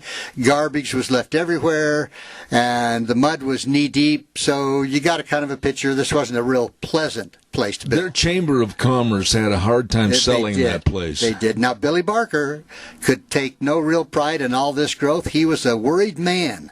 Okay, the January after his strike, he decided he could afford to get married. Since gold was pouring in from the shaft, I mean, he was just getting wealthy. Okay, now on another 13th, which was maybe he shouldn't have, Friday the 13th, he married a widow in Victoria and brought her to the camp. Now, it's presumed that the new Mrs. Barker had heard more than rumors of her husband's wealth. And his looks had not been what had attracted her. So you're telling me she was a gold digger? Yes, indeed, but not really. So here he is, Billy Barker. He's 42 years old, and he's described as being wide and stubby, bow-legged and bearded.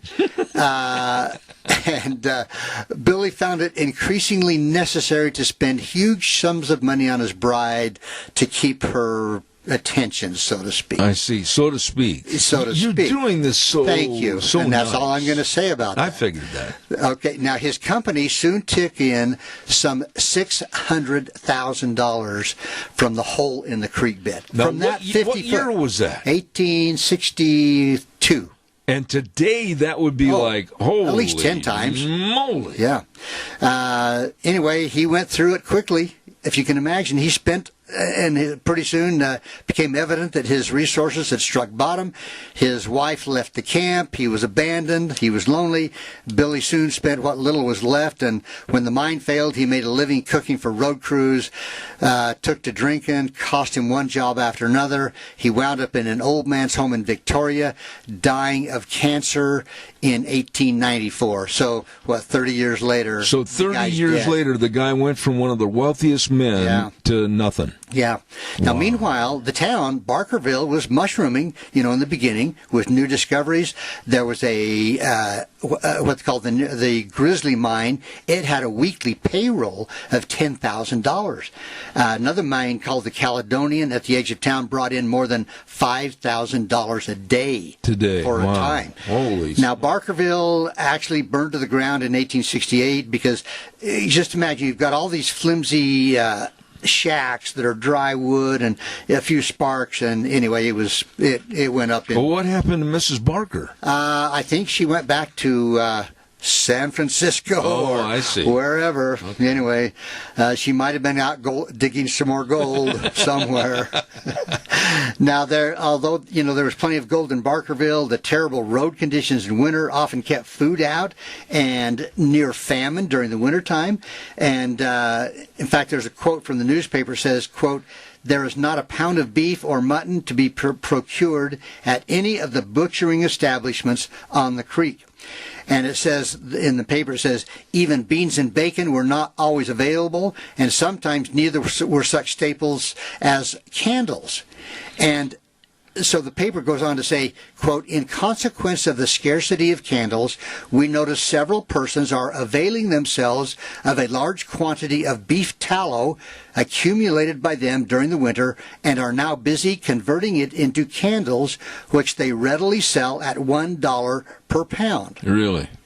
So amazing. But wow. Now, what did they eat? I guess, I don't know, whatever they could find. They might have been boiling a leather boot or something. Oh, my goodness. But the first pack trains in spring also brought news. And in 1866, the newspaper quoted this: "A train of 20 pack animals, being the first arrival for the season, got in yesterday morning, brought in a load of potatoes, which are being sold for 15 cents a pound." Whoa. That's what, $15 a hundred? Oh, my goodness sakes. Yeah, that's probably better than it is today. Yeah. So, anyway, remarkable and somewhat unique in the mining camp was the almost total absence of violence. They're too hungry. Yeah. I mean, they didn't have shootings. They didn't have lynchings. And in Barkerville, they didn't have any of this. And in spite of a population made up of young guys, mostly single miners from every walk of life, several countries, And this was probably not due to the great brotherly love they had for each other, but because getting in and out of town was so hard. It was a task in summer, and a quick getaway in winter was not possible. So a man might think twice before he pulled out a gun. So they were basically snowed in the winter. Yeah. You didn't go hardly in or out. Oh, my. Now, there was some friction between the numerous Americans there and the British people. There was a little bit of a conflict there, like 1776, yeah. And it was usually due to the desire of the Americans to have the biggest and the best of everything. Well, yeah. Okay, so here's a little incident. It's called the Flagpole Incident. Oh, my. Okay, there was a saloon called Martin's, and it was an American-owned saloon, and it had the tallest flagpole in town. So, 4th of July comes around, and the day before, a few of the Canadians went into the woods and found a tree that would make a taller flagpole than the Martins. They cut it down, they waited for darkness, they dug a 10-foot hole, they erected the pole and rigged it up with pulley and rope. Daylight revealed the new Canadian flag flying several feet higher than the American one. And then what happened? Nothing. It was just a good-natured, good time. High-spirited. Yeah. So, anyway, it was a time when people favored every new patent medicine that came along. Now, there was a guy by the name, his name was Wellington Moses. And he was a Barkerville's barber, and he was a kind of a contributor to these patent medicines. So, in fact, he had something in 1866. There was a notice in the paper, and it said, quote, Moses' hair invigorator to prevent baldness, restore hair that has fallen out or become thin, and to cure effectively scurf, which I don't know what that is, or dandruff. I guess. You sure it wasn't scurry? I don't know. It will also relieve headaches and give the hair a darker and glossy color, and the free use of it will keep both hair and skin in a healthy state. Maybe you and I should get some. Well, we're getting that way. It goes on. It says, when used on children's heads, it lays the foundations for a good head of hair. There you go. Now, Mr. Moses promised a lot of stuff, and this is a letter that he got in 1860. It says, in the years 1860 and 61, this is from one of his customers, okay? In the years 1860 and 61, from long and severe illness, my hair became very weak and was falling out in a most fearful manner. I was in dread of becoming entirely bald. After a few applications by you, and after using 3 bottles of the Invigorator, my hair was restored and is becoming thick and strong as it ever was before. Really? I'm not sure where the letter come from. So anyway, that was in 1860 something. Yeah. Holy cow. Anyway, Moses, he was pretty brave, and he ventured to install Barkerville's first bathtub. And it was placed in the back room of his shaving salon. The very first bathtub. And that's all we're going to say about that. How would you like to line up for a bath? I'd want to be first. Yeah, I was going to say, they didn't hardly change the water. Yeah. Oh. So anyway, the day came when it was evident that the gold in Williams Creek was not going to last forever, and the hopes for some fantastic lode in quartz outcroppings became more and more remote. In 1866, a claim in the area could not be purchased at any price. When it first started, you couldn't buy land or a claim hardly for any amount of money. But as things got bad, it said, that for sale, well-built house, pleasantly situated at the head of the creek. Businesses started to fail. Nobody was buying anything anymore. You could buy a house for next to nothing. But again, it was being played out, and it was pretty much gone. So the gold rush was over. Indeed, yeah, it was indeed a rush that ended, and which happened in lots and lots of them. Yeah. So anyway, Barkersville was losing its people. Now, in the late years, the province of British Columbia became aware of the historical importance of the old camp and began a program of restoration, and this has been carried on with great attention to detail. In August of 1962, 100 years from the day that Billy Barker made his big strike on Williams Creek. The centennial celebration was held in the Old Town in a fine museum that was dedicated, marking the official opening of Barkerville Historic Park. So if you go there today, it's a ghost town, so to speak. But it's still there. Well, yeah, it's there. So it's kind of a ghost town, but I looked at some pictures. It looks like a beautiful place. And so this was 1962 is when they dedicated this as an official historic park. So, you know. Do you have a picture of it? I do not with me. I looked online, though, and it looks like a beautiful place to go visit. In my mind's eye, I've got a picture of like a little valley with the mountains, high mountains surrounding it. Is that basic? Yeah, it is. It's a beautiful place. And, if I ever get that far up into Canada, I'd love to go visit some of these. Yeah, really? And I've actually got in this book, as you see here, this Ghost Towns of the Old West. There's another one in Canada but we don't quite have. Well, I don't know. We got about 5 minutes. 5 minutes. Okay. Well, let's go through this one real quick. Okay, All real right? fast. Okay, Ashcraft Manor in British Columbia.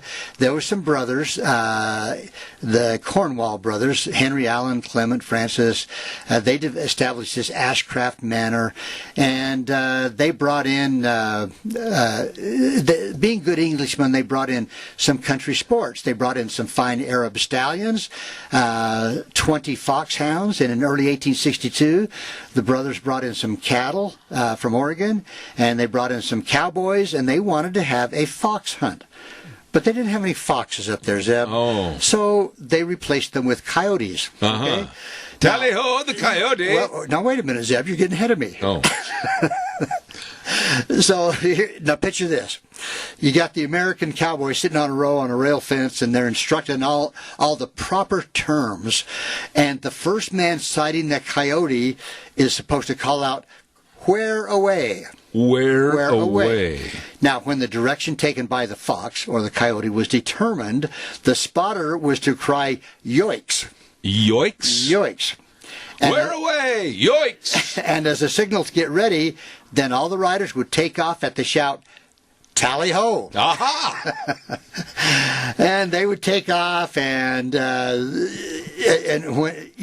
the cowboy finally found one, all that kind of went by the way, and the cowboy said, "There he goes." Yeah, but the cowboy always used to say, "Go get that little." Yeah.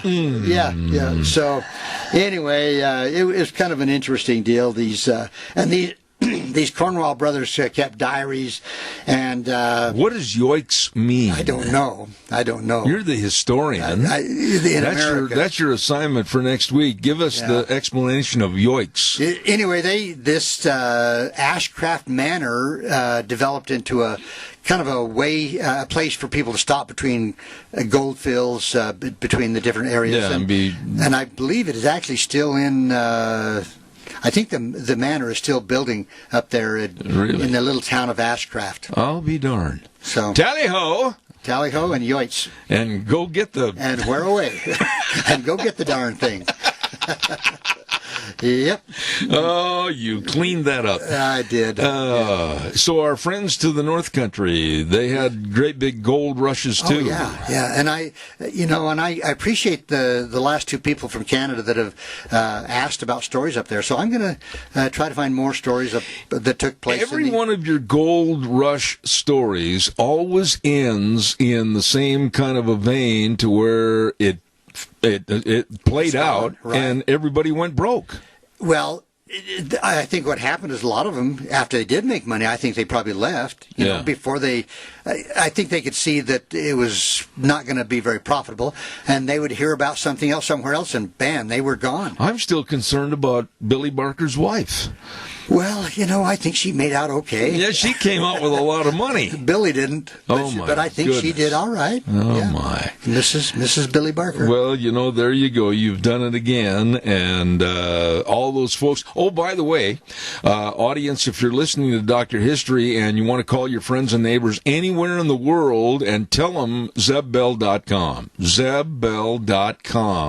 And that'll put you live so you can listen to it live every Tuesday. Gotcha. And if they want to, if they don't catch us on your time, they can go to my dr-history.com webpage, and 330 stories on there right now. And how many hits did you say we've had? This year, so far, there's been about 180,000 downloads. That just blows my mind. Mine too. Yeah. I can't imagine, but that's why your hair's all frizzy. It blew your mind. No, it's just great. Okay. Dr. History. What are we going to talk about next week? I don't know. I'm going to look through this book, this Ghost Towns of the Old West, and see what else I can find. You know, one of the topics, a gentleman called me last week on Friday, and he said, why don't you have Dr. History talk about some of the old guns in the Old West? And the 44, the Colt 45, and all that type of thing. And I've been watching some documentaries on guns of the Old West, and they're pretty fascinating with Colt and Browning and all those guys. And the Winchester 73 and all that. Yeah. Got to run. Dr. History, God bless you, man. Thanks. Thank you. All right. Real quick, I got to talk to him before he goes out the door. I want to remind everybody about Lee's Furniture, Floors, and more. Hello, Jeff and the crew at 459 Overland in Burley. It goes without saying that they have an absolute great selection of furniture, whether it's your chairs, your dining room sets, your living room furniture, your sofas, love seats, all your recliners. I'm telling you, folks, it's all there for you. Stop in and check it out today. And all your floor covering, all the carpet, rolls and rolls and rolls of carpet, and the vinyl plank, everything, all there for you. And you need a good night's sleep, they've got all the Simmons Beauty Rest mattresses, all there at Lee's Furniture, Floors, and More at 459 Overland in Burley. We're going to be back right after we have this break. Don't go away. And now, back to Zeb at the Ranch on AM 1230 KBAR. To reach Zeb, call 436-2244 or toll free 1-866-927-4587. And now, here is Zeb. Oh, thank you very much, and welcome back to our last half hour for this morning on this Tuesday, September 29th. And I had this gentleman on the program not too many days ago, and I said to myself, wow, I'd like to get him back again. And he is the author of the new book called White Guys Are Okay Too. Tim Constantine. Tim, good morning. How are you? Good morning. How are you? Thanks for having me back. Well, I thought it would be fitting to have you back, especially today on the eve of a big, big event tonight, the presidential debate between Trump and Biden. And I think to start off with, I'd like to get your overview of what you think we might see, might not see, and what might get dirty. You know, when I was a kid, I used to watch a thing called All-Star Wrestling. It was kind of the precursor to the WWE. And when they would introduce the tag teams, they would say, at a combined weight of 522 pounds. And so I was thinking tonight they ought to do that at the introduction. At a combined age of 262 years old, we have both the Democrat and the Republican candidate. The irony being, after all the screaming from the media for the last couple of years that white guys need not apply, we get two old white guys. That's our choice. Let me ask you this, and I've said this before this morning to other guests on my program, and I said it a week ago, and you can correct me if you think I'm wrong. I think that this debate tonight could very easily turn into a one-bullet Barney. In other words, I think that if Trump totally rearranges the furniture for Joe Biden, it's over, it's done. See, I see it a little different in that I think the bar has been set so low for Joe Biden is that if they wheel him on the stage, because if you watch him walk now, he shuffles when he walks. He walks like an old man. And so I have a sneaking suspicion that before the cameras come on, they will wheel him out and put him behind the podium and prop him up before you or I can possibly see him. But setting that aside, if he can pronounce his own name and not drool during the 90 minutes, they will declare him the winner. Now, I don't think he will really be the winner on substance or on anything, but the bar is set so low. Everyone expects him to do horrible. Everyone expects Trump to be Trump, and he will be. But I think you'll see all the media come away claiming that because Trump said, you know, the road he grew up on was 21st Southeast and he really meant Southwest, that he was lying to the American public, and that Joe Biden, by being there, showed dignity and grace and clearly is presidential and won the debate. That's what I think we're going to hear afterwards. I hope not, but that's what I expect. Well, here's the other thing, though, Tim. I'm 72 years old, and I know this sounds callous when I say this, but I really don't care how people perceive me as long as I tell them the truth with facts of stories that I know are verified. Well, the same is for Trump. I don't care about his personality. I just want him to be honest and open about his presidency, what he's done, what he's achieved, and I want Trump to be Trump tonight. Well, I think that's why he won 4 years ago, is even people that wanted Hillary Clinton to win believed Hillary Clinton was a sociopathic liar. And so the fact that Trump says what he is actually thinking, offensive or not, the fact that he says what he is actually thinking, I think for a lot of people is refreshing, and it's certainly not regular course, not regular fare in Washington, D.C. So we'll see how it all comes, but I have high hopes for his performance. I suspect he is underselling his own preparation. He keeps saying, no, I haven't done much. But I do know there's a couple of folks that have been playing the role of Joe Biden in some debate prep, so I think he's doing more than he is letting on. And if I could give him one piece of advice, if I got the president's ear this afternoon, and we all know there's going to be 80 million people watching tonight, I think if he showed the tiniest sliver of humility by saying something like, I realize I can be brash. I understand that some people perceive me to be rude. But, and then he went on and touted his record on economics and touted the Dems are trying to make COVID a weakness. I think if you look at the facts, it's not. So if he lays that out in front of 80 million people, but if he just starts that sentence by saying, hey, I know some of you don't like my personality. I think those soccer moms, they used to call them, but those middle-of-the-road, middle-aged women, younger middle-aged women that may not be decided right now would think, oh, my gosh, yes, that's right. I am offended, but he is doing it. I think that little tiny admission would do giant things for him. I am not going to argue that point because I totally agree with you. I mean, a little humility from a man that's not known for that might be a little frosting on the cake tonight. Yeah, a little humility, and that advice comes from you, the greatest radio host in the history of the broadcast medium, and me, who should be winning a Pulitzer Prize for my book. A little humility goes a long way. There you go. Hey, listen, what about the injection of Hunter Biden into the debate? You know as well as I do that I doubt that Chris Wallace is going to try to center or feature Hunter Biden's millions that he received from some dark sources, and somehow Trump's got to get that in there. Yeah, I think there are some things. One of the things President Trump does better than anyone is drives the discussion. The mainstream media does not want to talk about certain things, right, and he forces it out there. And so if he brings up, because imagine if Donald Trump Jr. was in the exact same scenario. If all you did was switch out those two people, and Donald Trump Jr. had gone to another country, in the case of China, flew there with his dad, in this case it would be on Air Force One, not Air Force Two, and then got a government contract, or had his dad interfere in the prosecution of his company from which he reaped millions in Ukraine.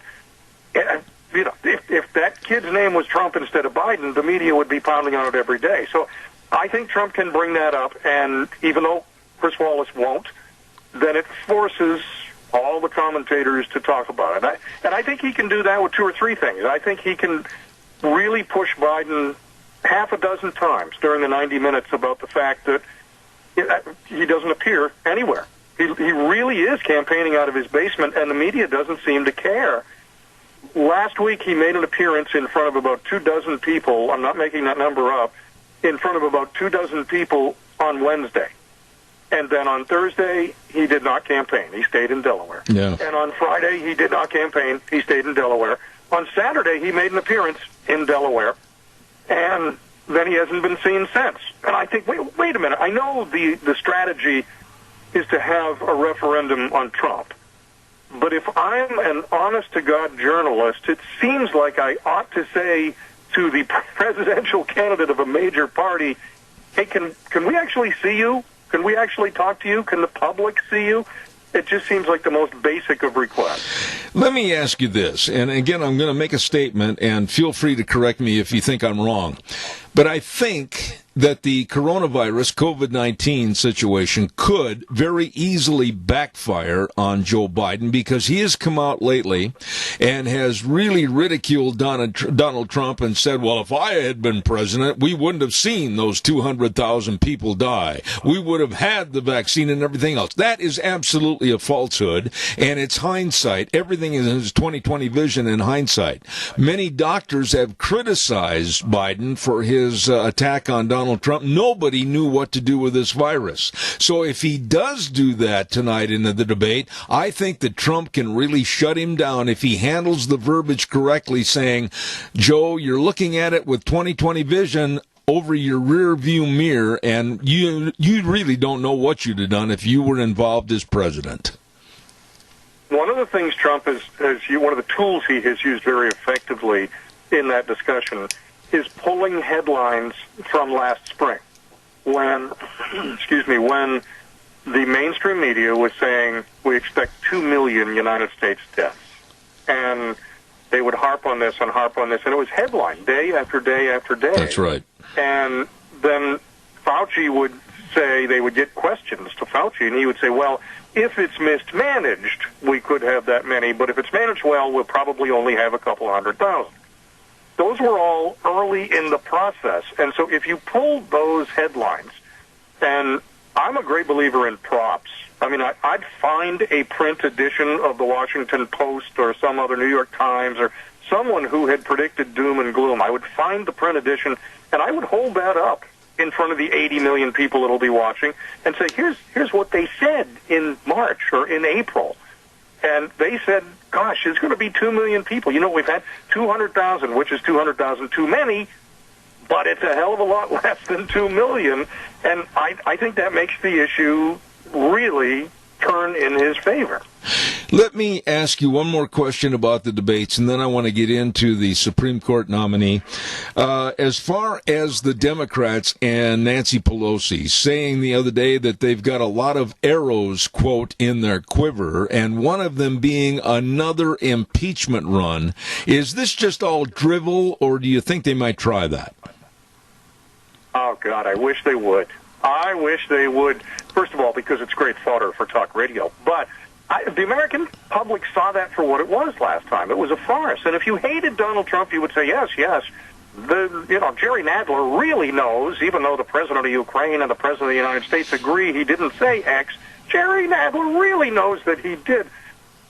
But for the average bear, the man and woman who take their son to ballet and their daughter to Little League, thank you very much, then they saw it for what it was, just a naked attempt to try to go after this president. So I would love it if they attempted to do that again, because all it does is weaken the position and the perception of Nancy Pelosi and that Democrat House of Representatives. I hope they don't, from a literal standpoint, I don't want the nation to waste time, money, and effort doing that again, but from a strategy standpoint, it would be disastrous for the Democrats, which I would enjoy thoroughly. Amy Coney Barrett, this woman is going to be subjected to all the vile and the sleaze that the Democrats can conjure up during the hearings. And then we had a gentleman, and I use that term loosely, Ibram X. Kendi, an American author who is the director of research for racism at Boston University, come out and really criticize her and calling her a white colonizer because she adopted a couple of black children from Haiti. This is so dirty and so vile, and I think it's going to get worse. How dare she give two children a better opportunity in life? That is just so... This is the craziest thing I've ever heard in my life. I don't know if you've ever traveled to Haiti, but it is not one of the more desirable locations. And when you have children that, in this case, had no family, had between the health issues that are there with the bad water, with all the things that go on, they've been hit repeatedly by storms. It's a pretty rough place anyway. And so when you got a couple of kids, two separate children that had no family situation whatsoever in a place like that, destiny does not look great. And when a family, a wholesome Midwestern family, comes in and says, hey, wait a minute, we're willing to put in the next 20 years, plus if you're like me, it doesn't stop at age 20, it goes forever. So we're willing to put in the rest of our lives for your betterment. I don't know how someone can criticize that. When you're going to bring someone to the United States, and I always say, you said you're 72, I'm in my 50s.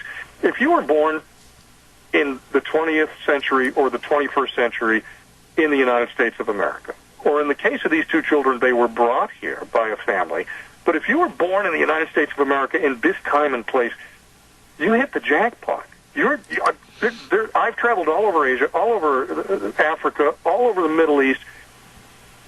There's a lot of people that have life really rough just when they wake up in the morning, that really have a tough situation every day of their 72 years, and you and I get up and have every opportunity available to us. And so the idea that her family providing that opportunity to these kids is a bad thing is the most patently absurd thing I've heard this week. And I'll tell you, coming out of Washington, I hear a lot of absurd things. Absolutely. Okay, but let's look at the bottom line, and let's look at the time frame and the structure of the calendar leading up to November 3rd. What's your gut reaction is going to happen with this nominee? A, will she be passed through, or will there be some railroad by the Democrats to stop it? There will be every effort to try to stop. Their first goal is going to be try to delay it until after the election. And then their hope is that Joe Biden wins and that they will be able to find a couple of senators that will have some sort of conscience, that will have no backbone, like Jeff Flake in the Kavanaugh hearings, and that will flip. So their goal is to push this off first until mid-November. And then second, they will have a second act to this. And if I'm Mitch McConnell, and I'm Lindsey Graham, and I'm running these hearings, I got my foot on the gas all the way. And I don't even care at this point, because last time, you remember the timing with Kavanaugh, is the accusations didn't come out until the 11th hour. Mm-hmm. And then that delayed it, and that derailed it, and eventually they got it back on track. So the first hearings, I think, are October 14th. And so I expect, probably like October 15th, there to be some sort of outrageous accusation. And who knows what it will be. We have a pool going at the office trying to guess what the first major accusation will be. But it will be something that will be unfounded, but Dianne Feinstein will say, well, we need to take time. This is a lifetime appointment. We need to take time to investigate and check the veracity of this accusation before we can approve her. And which is nuts, of course. And if I were Lindsey Graham in that hearing, I would say, no, we're not going to do that. We got a schedule and we're keeping it. Absolutely. You guys already proved what your plan was during the Kavanaugh hearings, and that was simply to make things up and to try to get the process off track. We're not going to do that again. You want to do while we're doing our hearings, you want to go do your homework, God bless you. But we're not stopping. And I hope that's what they do. Truthfully, I think that's what they'll do. I don't know if they can squeeze it in before November 3rd or not, but I sure hope so. Me too. Final thought. Still, I'm going to go back to the polls. I don't believe in the polls. I think the polls can be rigged, and they can be absolutely structured to say and show exactly what any group wants them to say. What are your thoughts as we're now about 40 days away from the election, and polls are showing in some of the battleground states that Trump is still down as much as maybe 10 or 11%? What are your thoughts? Well, I remember the first week of November last time around when the major polls, ABC News, Wall Street Journal, all of those folks had Hillary Clinton up by 9 to 13 points. And the one I focus on, is Rasmussen. They are the most accurate pollster in America. And if they tell me something, I tend to believe it. And they have Trump and Biden within a point or two of each other nationally. But they also, when you look at the states, then Trump is up now in Florida, which I expected. He will win Georgia. He'll win North Carolina. You know, they're literally neck and neck. They're dead even in Pennsylvania. And I think that's a true picture. So I'm a political science major, and I took a course on polling when I was in school, and I loved it. I was fascinated by it, but you are absolutely on the money. You can manipulate with just a tiny change in your data things to appear different than they are. And if your goal is to get accurate info, it's very doable. But if your goal is to try to influence the election, that's very doable too, and I think we see a lot of that with the CNNs of the world. I'm going to take one quick call, and then I've got to wrap up this segment. Caller, please, you're on the air quickly. Okay, Zeb, I'll tell you what their game plan is. Their game plan is this. Joe Biden is going to try to push the president's buttons at every turn to get him to lose his temper. That Joe Biden, these progressives or Democrats, they're not progressives. These people are communists. I agree. And Joe Biden is nothing more. They know that he can't lead the country. He is nothing more than a key to unlock the door for Kamala Harris to get into the presidency. I agree. I'm out of time, and I've got... They're going to try to take over by massive fraud. I agree with you, caller. I hate to cut you short, but I'm almost out of time, and I'm going to have Tim respond quickly. Tim, please.